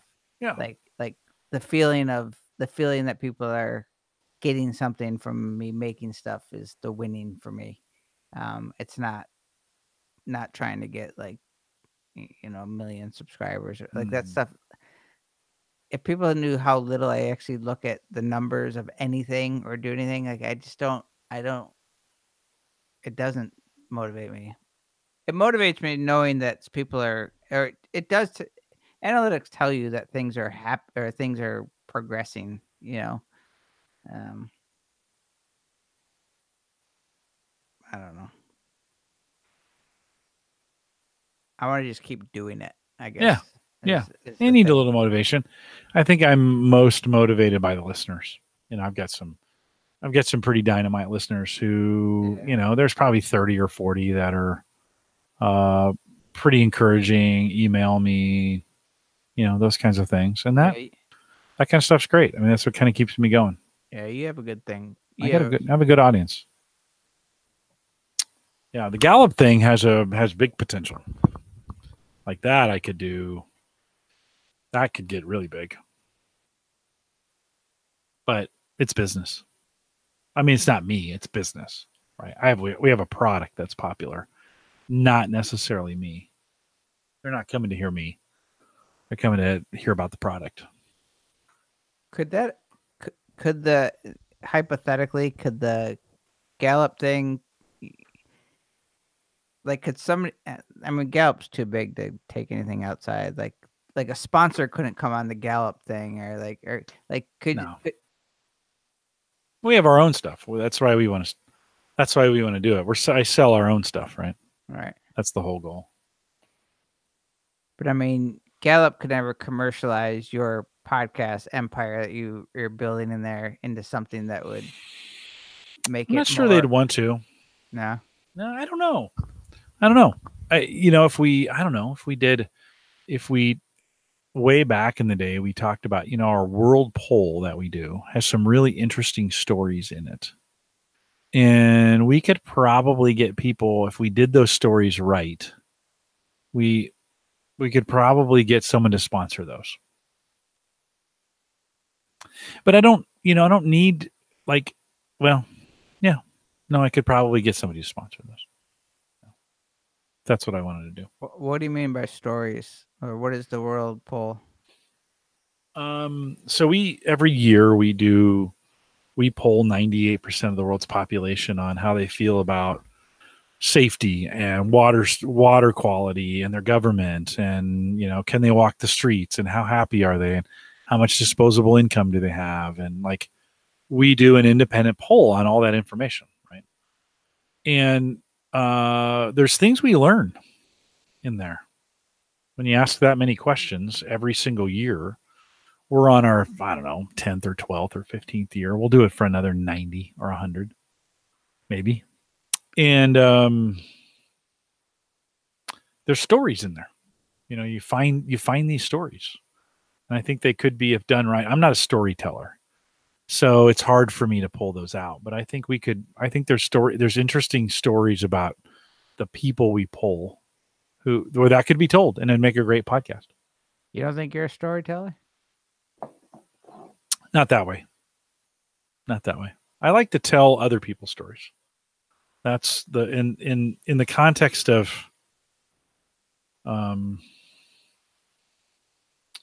I don't think I'm that great of a storyteller. I'm a good MC. Like, I'm really good at leading things. Like, that's really what, and maybe that's telling a story, right? You could twist that into anything that you want, but I really like being the guy up front on big events.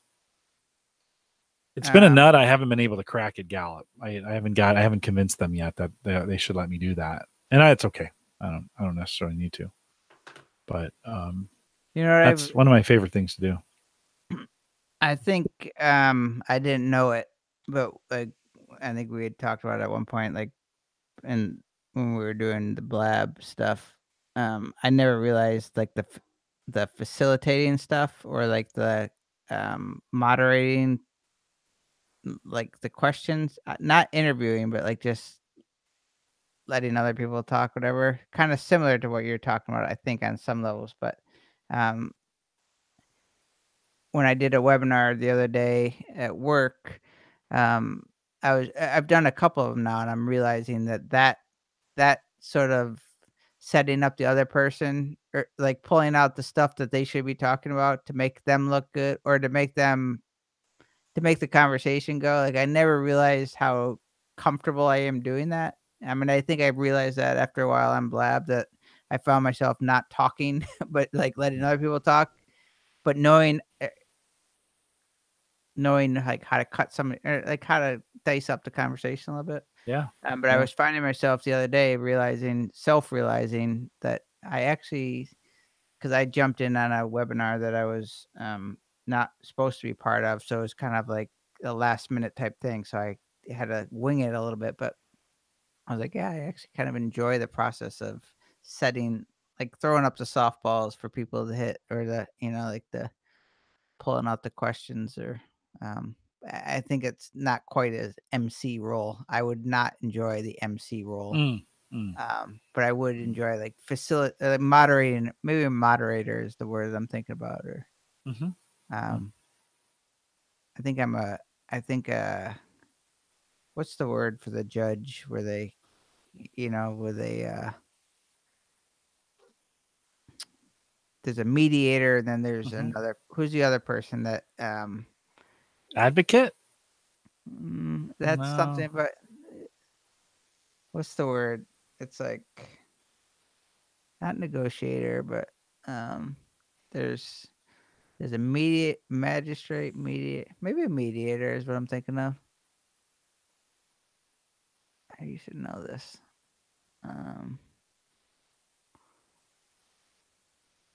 Basically, the person who would settle the right and wrongs between two parties, or would like come to the resolve for two arbitrator. People. Arbitrator. That's what I'm trying to think of. Yeah.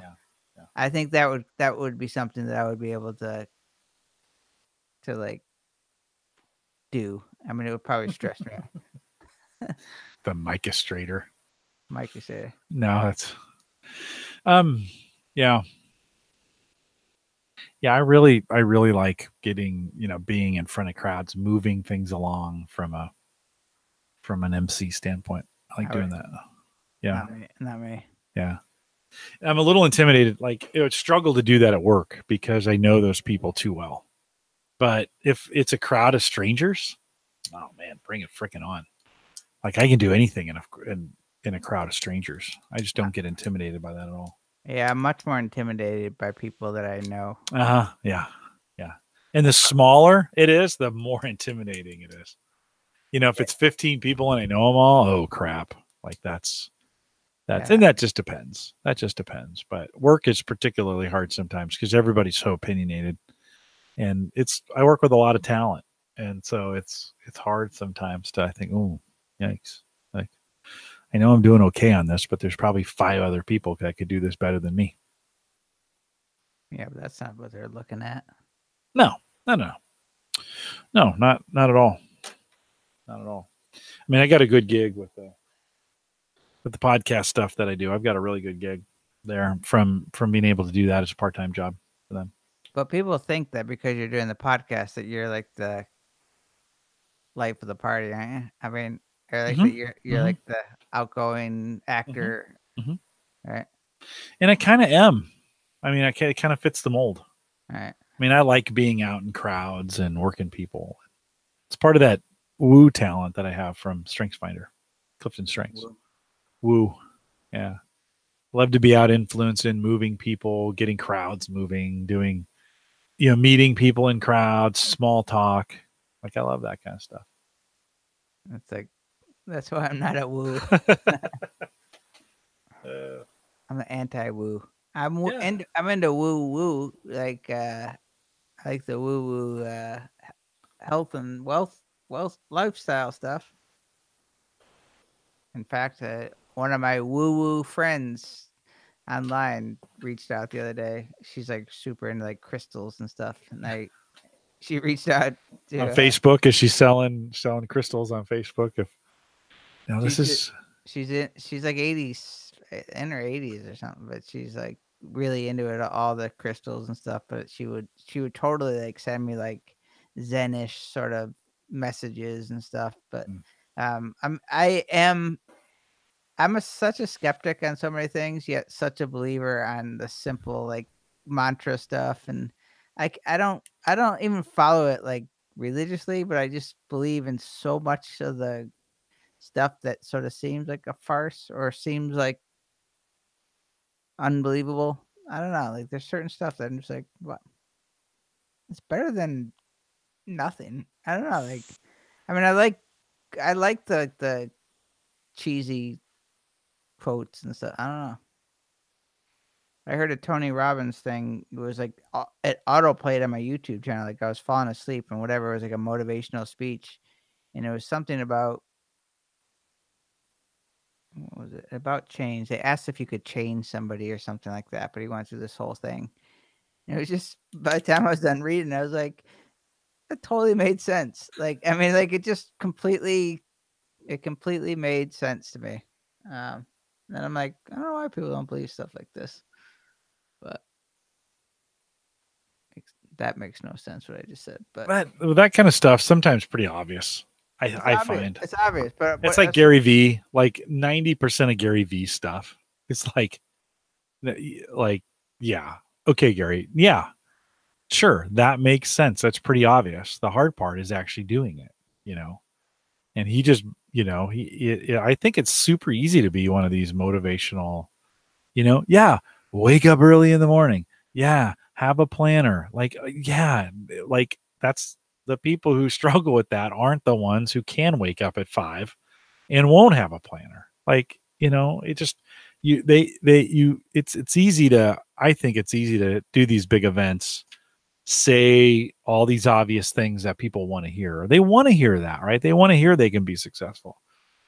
And in the moment, get them all fired up that they can do that. And then they leave. And then they, you know, for most people, it lasts for a couple of days to a week to maybe a month. And then they're back in the same ruts they were before because they didn't play to their strengths. You know, they didn't, all that stuff is, maybe it's his way or his. Michael Hyatt is particularly bad about this. Michael comes up with a way to do something, and then like it doesn't take into account anybody's style at all. It's like, oh, have this purpose journal, or have these, you know, like a journal for me would last like 7 seconds. You know, it's just, it's like, well, no, you gotta, that's what you have to, no, that's what you have to be successful. They make he makes products. Gary V, I defend Gary V because I know you don't listen to him, which is the hard. No, I listen. I see him on Facebook all the time. I listen to his little cheesy little rants. He's not cheesy. He's more rock solid than most people out there. If you really listen to him, he's as practical of a person that I've heard online. No, like, it's practical. It's just obvious. Right? No, I don't know. Like I think I watched like some of his really, like I watched like the stuff he's talking about is better, is more practical of like how things are done today online than anybody's. Like, I'm actually always surprised. Like, he's actually like talking about like things you should press on Twitter or like actual practical. I'm not going to defend him. With the Michael Hyatt stuff, though, I know what you mean. Like, they'll come up with like a tool, and that tool becomes a craze, and and he gets rid of it, or you know, like it's a product. It's like it's selling something, and then it's not something that everybody could adhere to because it's not adaptable. It's like, I am determined. I mean, I struggle with the journaling and the keeping track of things. Like, I can't do a journal, but I certainly try. I'm trying to keep track of things is my biggest thing. Like, that's my number one sort of thing that I'm trying to overcome. Yeah. I don't do well with to-do lists, but when I do them, I'm so happy that I like they make me feel good. I'm like, I feel very dominant or conquering. Like, I'm determined to get the stuff out of my head is sort of the thing. But I don't like to write. I don't like to physically write stuff on paper. Like, I do like to write things on paper, but I don't go back and read them. I guess if that makes sense. So I'm on Gary's page, right, on Facebook, and it's got this headline: "Don't give an F about what anybody else says." Well, like my mom told me that when I, you know, like, hey, you know, like, I think here's the thing, and I'm not going to go on a Gary V protecting thing, but here's the thing. And this is most of it, 90% of his keynotes say, like, what people typically do is like they pull out those quotes and stuff and sort of put them in the motivational speaker thing. And honestly, if you listen to him on kind of like a regular basis, you sort of don't even hear that stuff. Like, I don't look at his Facebook page in particular is kind of like a meme type. It's like a quote factory, quite honestly. But like when you like if you pulled up like a just like a keynote on YouTube and just started listening to it, you would be like you would have a totally different like. No, I've listened to him, Mike. I've sat down and listened to him. I don't find anything he says that earth shattering. Right. He's just insistent. Like he's very consistent and insistent about what he says. And he repeats, well, yeah, he repeats a lot of what he said over and over. He's a lot like, I think of like who's the money guy? For some reason he's blanking. Yeah.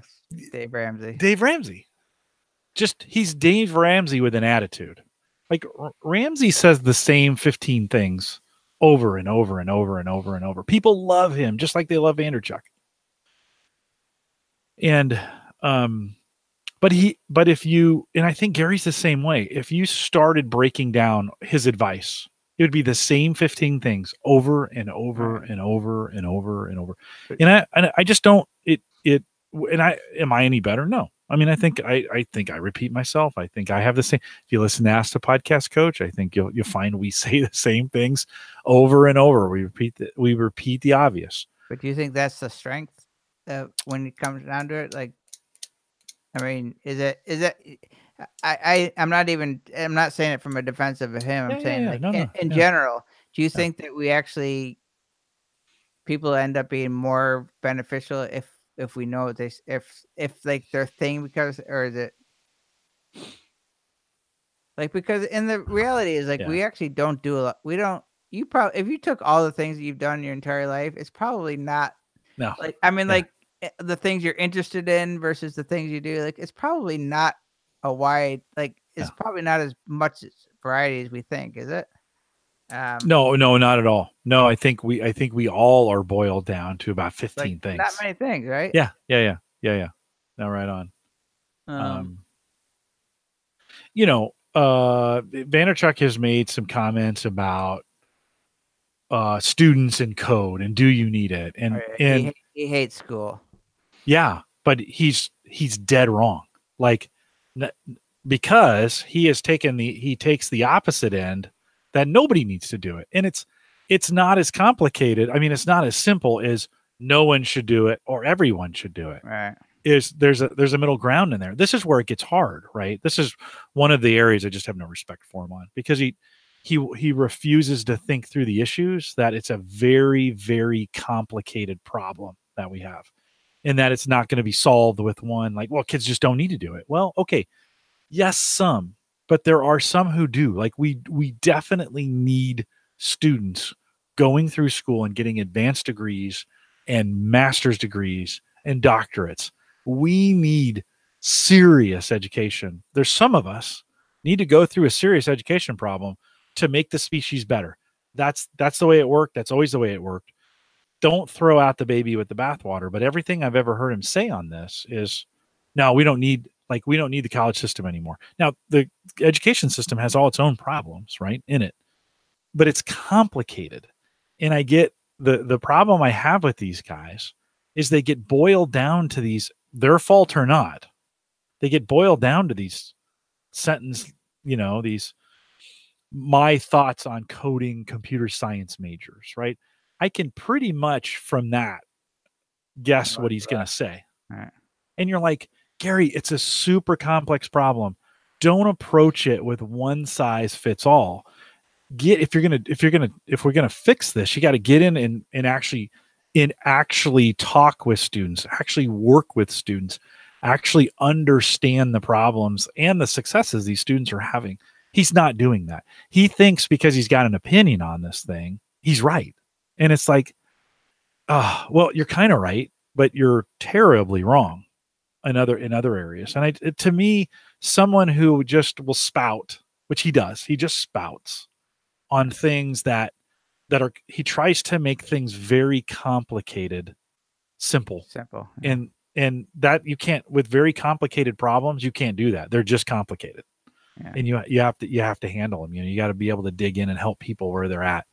So that's the problem I have with that, is he just gets super opinionated on those things, and I'm like, yeah, except you're dead wrong, and you don't know it, and Um, I heard somebody, I don't know who it was recently though, but they did say they were trying to say, I forgot who it was. There was somebody with some wit or something, but they're basically talking about, like jobs that do not have, jobs that computers will be smarter that. Like it yeah, was somebody like, but it was, I know that's like the thing, but it was really like the way they said it, like there are the jobs where the computers are like they're gonna be smarter than the computer. I think it might have been like Elon Musk or something, but he was just saying like it's not that far in advance where like the coders and stuff like that are like when the computers are better than the coders, then the coders are not going to be needed. yeah,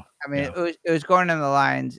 right, yeah, Everything I read, and it's probably because I listen for it, is that the creative mind, the creatives, and the educators are going to be the ones that are going to be the longevity skill, yeah, or like yeah. because it can't be replaced as easily, or but Well, we have really hard computer science problems that need to be resolved in technology that aren't coding.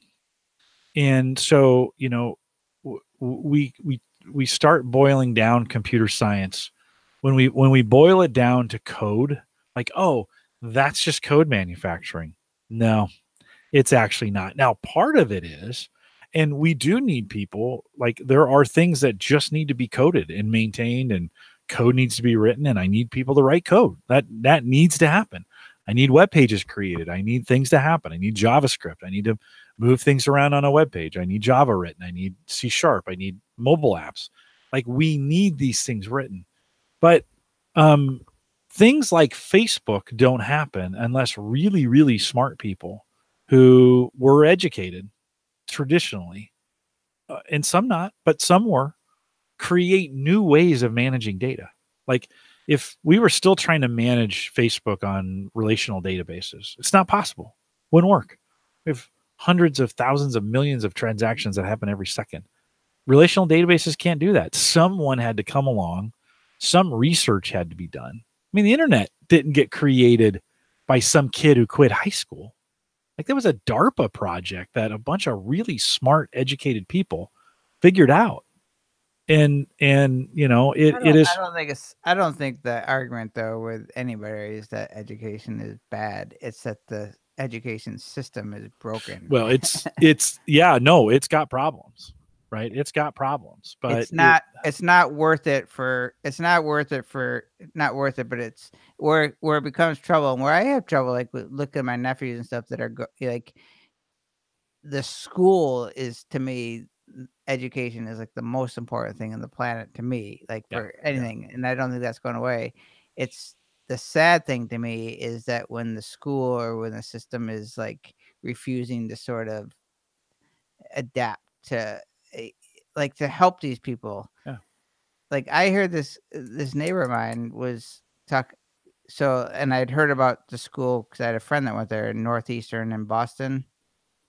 Do you know Northeastern? But Yeah, I mean, I've heard of it. yeah, it's just, but one of the things they've done, and they've been doing it for a long time, but they like their students, they go to these internships, but they really are aggressive with how they do their interns. Like in Mhm. this neighbor of mine, his son, he works in like three different types of companies, like a big kind of smooth company, like a slow growth company, a chaotic startup feeling and something. So like he got like all these different things and they're like big name companies. He's a computer science major, computer something, but this part of his like degree is to work at these different companies.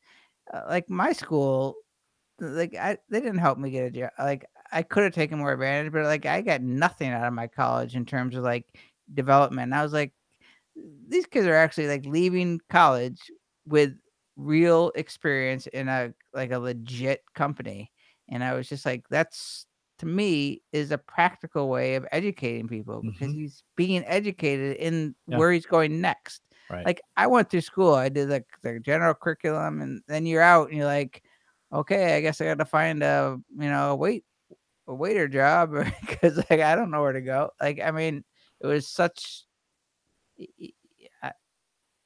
And now, like, if if these schools are not teaching these kids to use the tools that they're going to be using, then to me, it's like it is a little bit of like it's a shame, is really what it is. It's not saying that like I want the school system to get better. Like I think it's super important for these kids for so many reasons, social, everything. But I want the schools to help. I want the education to actually be like something more than just like going to school and then figuring out after. Like that's what's changing as our life as the world changes. They have to leave there with a work in mind or with a something that's going to help them. Like the world. I think we're on the cutting edge of having to go from this really pretty analog, old school world to really where it's going to be. I think we're going to see that's in my head. And I'm pretty practical about everything, but I feel like we are inching towards this really like there are going to be a lot of people soon that are like, oh crap, I don't know what any of this stuff is. And the people like, I don't know, like maybe I'm wrong with this, but like I really believe that the way that I've been chipping away at just like learning technology, learning how to make content, learning how to do things, I really think there's going to be a day where I'm going to be way far ahead of a lot of people who just kept saying, "Oh, I don't get that Twitter stuff. I don't get the," you know what I mean? Like the people that play the ignorant game, like it's because you're being lazy. Is really like the bottom line. Like it's because you're not taking the time to learn something that is going to be important. I mean, I don't know how drastic it's going to be, but there's a part of me that thinks it's going to be really alarming for a lot of people when they realize that they really should have played put some effort in. I mean, is that being too dramatic? No, I don't think so. I mean, everybody comes at this from their own path, right? And I think the education system is really designed or was designed, and I think it's at its best when it's creating great citizens. And I have no regrets. I have a Bible college education, right? I went to a Christian liberal arts school, doing anything but that. But it gave me a great education about people. And I think for students who don't get a chance to go to college, who think that college has to lead to a vocation, I think they miss that. And I think a good liberal arts degree is just fine. The problem is the cost of it has gotten so prohibitively expensive that you can't afford to just go for a liberal arts education, right? Right. You need to come out and make serious bank. You need both today more than ever. Yeah. No, right on. Well, I think we need both today more than ever. Right. But it can't the cost of going, and when the government decided that it would, I mean, there's a lot more reasons than this, but simply when the government decided it was going to fund colleges and allow unlimited, like anything, our healthcare system is in the same problem because of this. When it decided it was going to overinflate the price of it, colleges and universities all of a sudden had crack money to compete for students. And then the competition for students got so fierce and the prices got so high, they began building buildings and putting in systems and, amazing student centers. And like, it's a freaking race to the top. You got to have all the best facilities and a great football team and a good basketball team. And, you got to have all these things, right? And those things take money. And so they charge more. And so all of a sudden, when you have these students graduating with $65,000, $70,000, $100,000 in debt, it's not a manageable system. And so, and to your point, like, you can't just go to college and then come out and not, you've got to be employable with a great job. And that's a lot of pressure. And that's not what college was intended to do. Right. It's just not. It's not what it was intended to do. I mean, I wouldn't trade college for the world. But I think today it's really hard argument for some of these kids to like. I never thought that I would say that I would argue against college for people. Like I just never thought that would even enter my mind. And it's only entered my mind if it feels like it's just a complete waste of their money. Yeah. Like, but it's not like we have found in our numbers show at Gallup that if the students come in and have a mentor in school and they have a meaningful internship through 2 of the 4 years, they'll do really well. right. Like they will do. In employers are getting this now. We're stepping up and hiring more interns than we've ever hired before, right? Everybody now in the city of Omaha start talking about their internship programs. I'm getting 8 years ago, I used to have the pick of the litter. Now I'm competing with all the best organizations in the city of Omaha. It's awesome. I start a high school program to combat that because I want to get them sooner. All of a sudden, there's companies in the city of Omaha starting to open, their own high school. I just had a company come over the other day. Hey, how do I do a high school internship program? And so like it's that part is working, right? Where we're getting those skills because there's nobody better set to get students educated on code than businesses. Like we're motivated to do that. Leave that to us. Let the enterprise do that training. Let them stay in school though, so they can continue to get a great education about being a great citizen. And for those that decide, by the way, I have a student in my program right now who has decided he's not going to go to college. I am not going to let him run away from me. Like, okay, you come, we'll give you a 2-year internship and I will try to hire you at the end of 2 years. If you're ready, I will try to hire you into a role. By the way, you probably won't make as much money as those that graduate from college. Now that all varies on your performance. You could just, if you come out of here just crushing it, why wouldn't we? Right? It's pay for performance at that point. But he knows he's risking a little bit by not going to school. He can mitigate that risk by having incredible performance. So we think, this is my anti Gary V statement, it has to be both. Like this is where I go nuts when people come up with an answer like, oh, it always has to be this way. And I'm like, no, it's actually way more complicated than that. Some of them need to go to school. Some of them need to go on for an advanced degree. Some of them we can hire when they graduate from college. Some of them don't need to go to college, and we need to have programs for them available right out of high school, right? It's complicated stuff. Like this is where you can't just go keynote this thing. You actually have to help high school and college students do this. Like live in their world. Actually, Gary, have a program that does this. You're going down the wrong path. I'm telling you. But it's like do something like this. Don't just talk about it because it's a complicated problem. And because it's super complicated. But that's what it's not just the United States. What do we do about students in India? I mean, that's a job factory going on right now in India. What about the students coming out of China? What are we going to do about there? What are we going to do in some of these countries like Europe where they train them completely different? Do you think the kids that are like 10 years old or 12 years old, like, do you think they're even going to like think about college? Like, oh yeah. Yeah. Oh sure. Some of them will. Absolutely. Because of their parents. Yeah, sure. Totally. That's where Gary Vee gets hot because he thinks that, like, and I actually will side on this because I think this is where a lot of people have their doubts is, like if it's the parents sort of, that's your plan. You go to college because that's what you're supposed to do. That's where it gets broken. And that's where that is a sticky area too. And I've never really pieced it together, but I actually do think that so many kids go through this motion of pleasing a parent, and it really becomes the thing that holds them back for nearly everything they do for a long time. Well, but what's different, Mike, I'm working with a student like this, and his parents were desperate to have him go to college because they are all led to believe you can't have a great job unless you go to college. Of course. Right. So I'm sitting down with them, which is very different than a lot of people do. Like, I know a lot of people who talk about this stuff. Very few of them actually do any of it, right? So I'm in a situation where I get a chance to then have this conversation with their parents because I stay till 6:30 at night, 7 o'clock to have their parents come in and talk to me with their students about their future. Right?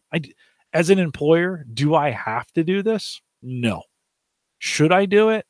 Totally. Right? It's our obligation as an enterprise to make sure these students are employable. And so the parents are distraught. The student is confident that he can do this. So what do? We say, okay, um, let's leave the door open for school. Like, don't quit just yet. But how about we take a year and I'll give you an internship and I'll work you full time. And let's just try it for a year. Well, you know how many companies do that here in the city of Omaha?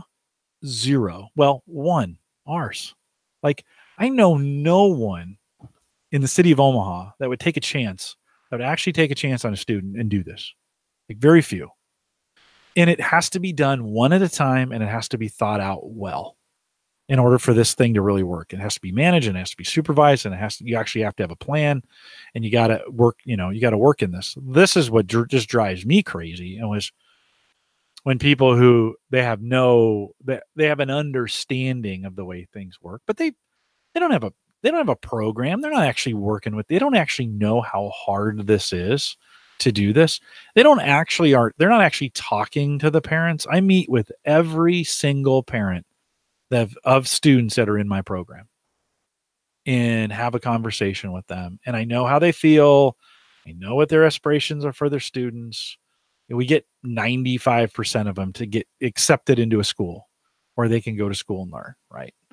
Now, that number could change in the future as we may create some pathways for some students where they don't have to go to school to get this done. Is that the right answer for everybody? No. But you know what needs to happen? A freaking conversation needs to happen. And it needs to be individualized at every single student. That's what needs to happen. So, I hear these, and it's just not who we were talking about, but I hear these people who aren't even in that business talk about this stuff. And I want to say, you guys have no idea. That's like people who say they can fix the economy with one thing. And you're like, do you realize how intricate and complicated our economy is? You just can't a sound bite will not fix the economy or will not fix healthcare. Oh, if we just did this one thing. No, actually that wouldn't fix any of it. We're going to need actually a serious conversation with really smart people, and we're going to have to make some compromises. And that's really what it's about to me. Yeah. So that's why I get a little burnt by these small business people too, who, Do you think though that the parents are there's an enormous amount of pressure on parents to have their children go to college because the system says they're afraid. They're afraid if they don't send their kids to school, that they're going to turn out to be, they're not going to have a job. And in some cases, they're right. Sometimes. Yeah. No, in some cases, they're right. But it needs to be an individual conversation that goes on between the parents and their students and what they're doing. And, not just a one size fits all. Everybody goes to college. Not everybody needs to go. Like, my daughter really needs to go to school. She's going to be a journalist. She needs that 4 years of journalism in school. She needs that discipline. She needs that system. She needs that. And we want her to get that. I'm going to pay a bunch of money to get that done, but I know that's what she needs. And so for her, that's the right thing to do. If she had been a freelance writer and was successful on her own and had it all figured out and said, no, I think I can do this, and then proved it. Yeah. All right. Go ahead and do your thing. I mean, I would have loved though if my school was set up to make me Yes. Yeah. have like something, and when I was done, and it wasn't. And I think there's still a lot of them that aren't. No, totally. Aren't set up to do that. No, totally. Yeah. Like I never got offered an intern. Like I never knew I didn't even know what an internship was. Like I could have been proactive and looked for these things. Like I know my school had it, but like it was never like it was. I never knew about them, or I don't know. But it was also, my school wasn't $40,000 a semester when I went either. When I went to go to law school in I know, Denver, totally, when I was going to go to law school, my my tuition, I was going to be $160,000 in debt. 160, and I'm like, I'm not doing $160,000 Yeah, in debt no. at 40. So I was going to be 40 Right, years right. old. I'm like, Yeah. okay, I am like, it's ridiculous, isn't it? No, not if you could, not if you can parlay that into a successful law career. That it's just $1,400 a month. If you could parlay that into a successful law career where you'll easily make that, the risk is, would you, right? Well, Would you parlay that? Could you? no, I couldn't have. And they also said, they said that when I was leaving there, the average lawyer salary was like $60,000 a year or something.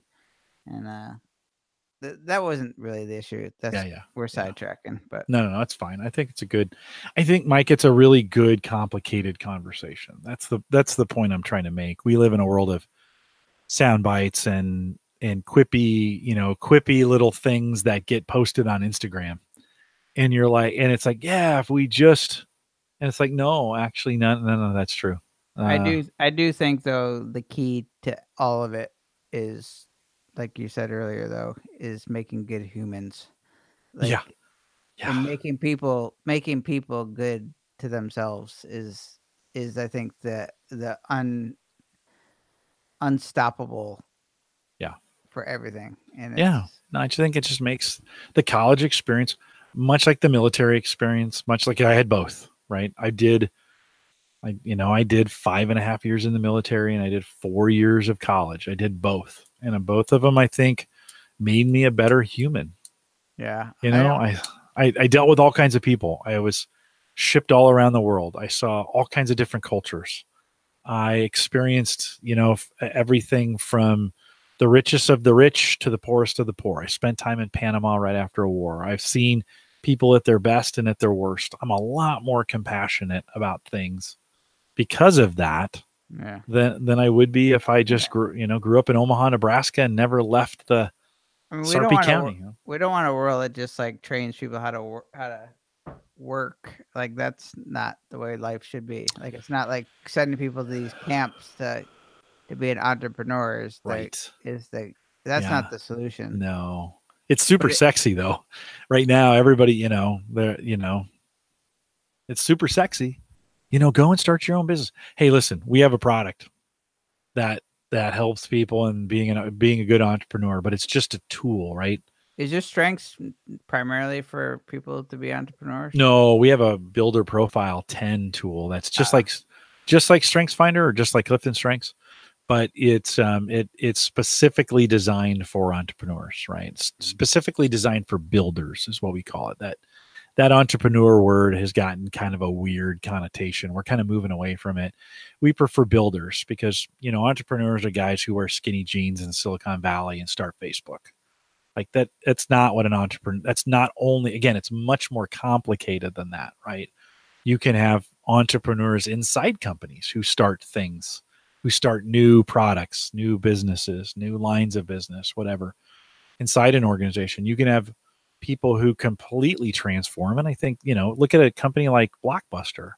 Blockbuster needed to be disrupted from the inside. It needed disruption from the inside. And it didn't get it because it got blocked, or they didn't have the talent, or they didn't hire for it, or they didn't see it coming.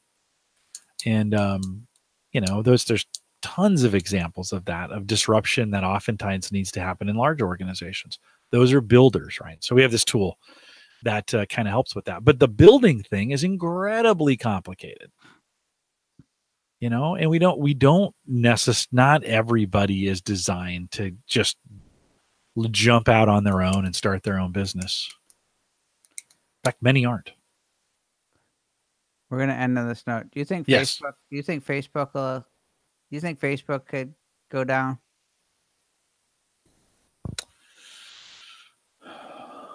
Facebook, YouTube.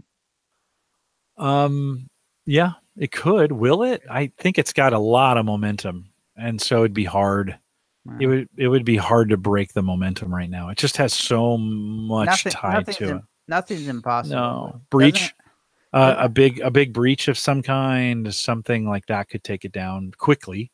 They seem close. They seem like they're walking that line. Right? I think they are walking that line. I think there's a lot. I don't think it would take much to push people off and on to something else.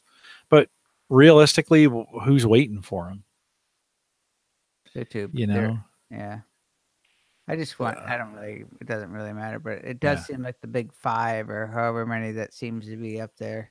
They sure do seem, you know, like Google, Apple, Amazon, like not all channels, but those companies really seem. Yeah. Well, but in 1980, no one would have ever believed that IBM could be unseated. Well, AT&T was like that too, right? Yeah. No, nobody would have ever believed. Yeah. Like AT&T, man, they're gigantic, right? Think of those big companies that, you know, there's always exceptions. Union Pacific, you know, Union Pacific headquartered here in Omaha, they continue to be, you know, literally movers and shakers and have not been disrupted. It's been tried, but you know, even the trucking industry could not shake Union Pacific and its dominance in moving things. They move a ton of crap still. So, but that being said, I think of all these companies that, you know, I mean, shit, 1997, no one would have picked Google over Yahoo. Right. I mean, Yahoo was flying. MySpace was like pretty. No, totally. Yeah, but I think not as big. I think there's a difference in momentum between what Yahoo had and what Google had, and what MySpace had and what Facebook has. The dollars and the ecosystem and the number of users. I mean, MySpace never saw the number of users that. I think that's though when you start to separate the not boys from men, but like the people who are really smarter than the average bear. Like when you see Google, like they were thinking farther ahead than the average person in terms of just where they were going with their money or whatever. Like they were building a massive thing. Amazon has been building this massive thing. It has not been luck. Like they haven't just they haven't sold a lot of stuff. Like they have developed something that has been in the making for a while for the long term. So. Well, Bezos went all in, right? I mean, Jeff went all in and has been committed to. So I think same thing with Zuckerberg, right? They're all in and they didn't waver, and I think that makes a big difference. And I do think both of them had breaks at some point, got lucky, but they're also brilliant. Yeah, no, right on. I think it takes I think it's a very complex. Like, why do things go big? I think it's a super big, complex problem that can't be answered in an Instagram post. Yeah. You know, just hustle. Well, it's actually a little bit more than that. And hustle is a part of it. Luck is a part of it. Being born at the right time is a part of it. Being in the right place at the right time is a part of it. Yeah. You know, I think all those pieces, and then I think sometimes the universe just goes in directions and you can't, like, I think in some cases Facebook was going to be successful whether they tried or not. They were just in the right place at the right time and got a lot of energy. It's funny, Mike, I wrote a post back in 2011, maybe 2010, like why Facebook is already dead. And it was looking like in those days, it was looking like it had peaked and it was falling into all the same problems that everybody else had, you know, and that it was just going to go into irrelevance, you know, go the way of Google Plus or go the way of whatever. Well, I couldn't have been more wrong, you know, on that one. Call you Nostradamus. No, I'm wrong most of the time. I am dead wrong most of the time. If I make a prediction, it's not happening. Yeah. In fact, you know, I have missed so many movements. And when crypto came along, I was like, I am not going to freaking miss that. Listen, it has just run me over, and that crypto is a thing that. Is crypto done? Oh, I wouldn't call it done, but I mean, we have lost, I don't know, another 30 or 40% just in the last 2 weeks of price. Was that one of the most like it was like the fastest train of Well, no, because it's actually a lot older. We just did a whole on Cyber Frontiers. We just did a whole Christian kind of did a whole expose on it. And crypto has really been around for almost a decade. Like this isn't a new thing. It seems new because at the peak of it. I love it that a decade. yeah. A decade is now. Oh yeah. No, it's a decade's a lot of time. yeah. I mean, Yeah. I think it is. I mean, I think, you see companies rise and fall. No, but for this kind of thing, I think the technology is definitely going to be used somewhere. It's in its current form. Will it be? No.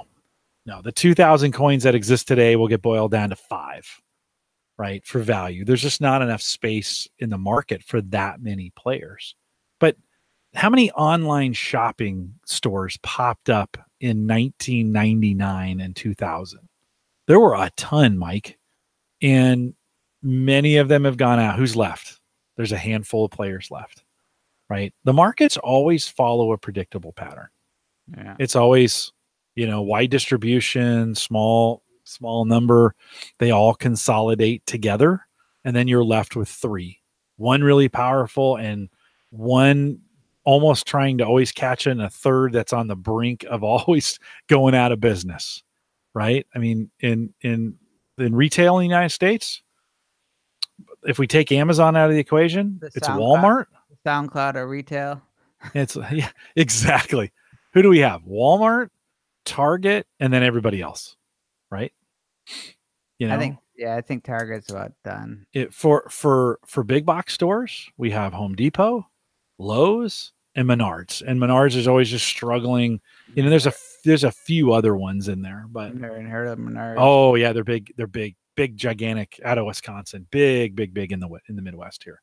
They dominate out here. Walmart seems to be the one. And I'm so out of touch with a lot of things, but Walmart seems to be the one that's being more innovative. Yeah.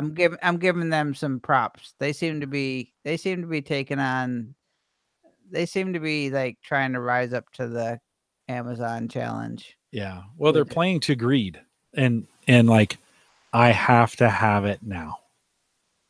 And Amazon will never be able to do that. Not as they'll say we'll ship it to you, but I'll just get it now.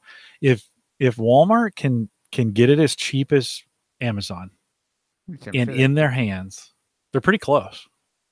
Like Walmart's pretty close to that and then they're always, Amazon is like just sort of reasonable. Like they're not, I don't think of Amazon as like, I just think of Amazon as being like the fair price for whatever everything is. Like, I don't think it's like the low budget. Like, I just think it's like, I'm expecting to pay. It's like B&H. I'm telling you, when I go to B&H, I don't even question their price. I'm like, oh, that's good. Or B&H charges the lowest they can for that product, or they charge the fair price for that, for whatever they sell. Like it's a guarantee.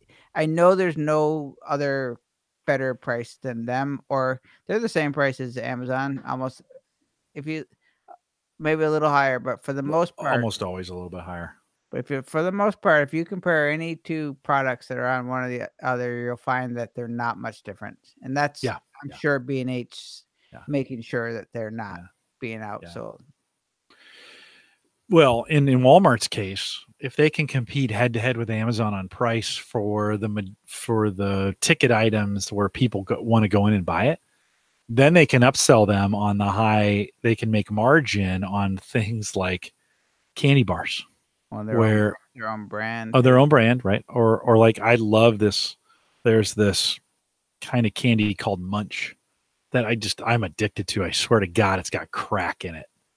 And if I'm in Walmart and they've got it, I'm buying 4 or 5 or 6 packs of it, right? And it's $1.79 a pack. Mike, it's 5 cents worth of materials. Like, and I just turn it over because it's an impulse buy. An impulse buy I won't make on Amazon, to be honest. Like, because I want it now. And so this is where Walmart can continue to still be relevant in the space. where it's like, no, I don't want to wait 3 days for my Gatorade. I'm thirsty right now. And so like I'm gonna go in and pick it up and I'm gonna drink one on the way home and put the other 6 in the back of my trunk. I'm not making that up. I do it all the time. I don't buy it at Walmart, I buy it at Baker's, but that's the scenario, right? And I went to Walmart for the first time in like probably over a year, not too long ago.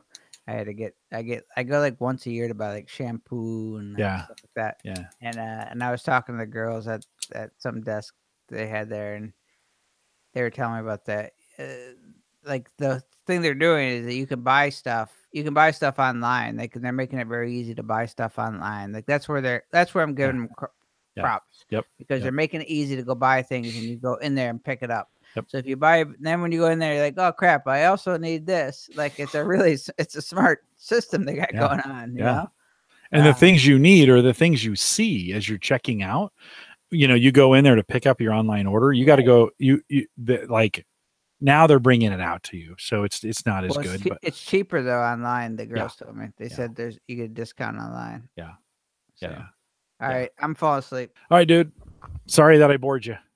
No, I'm just tired. See ya. No worries. See you, man.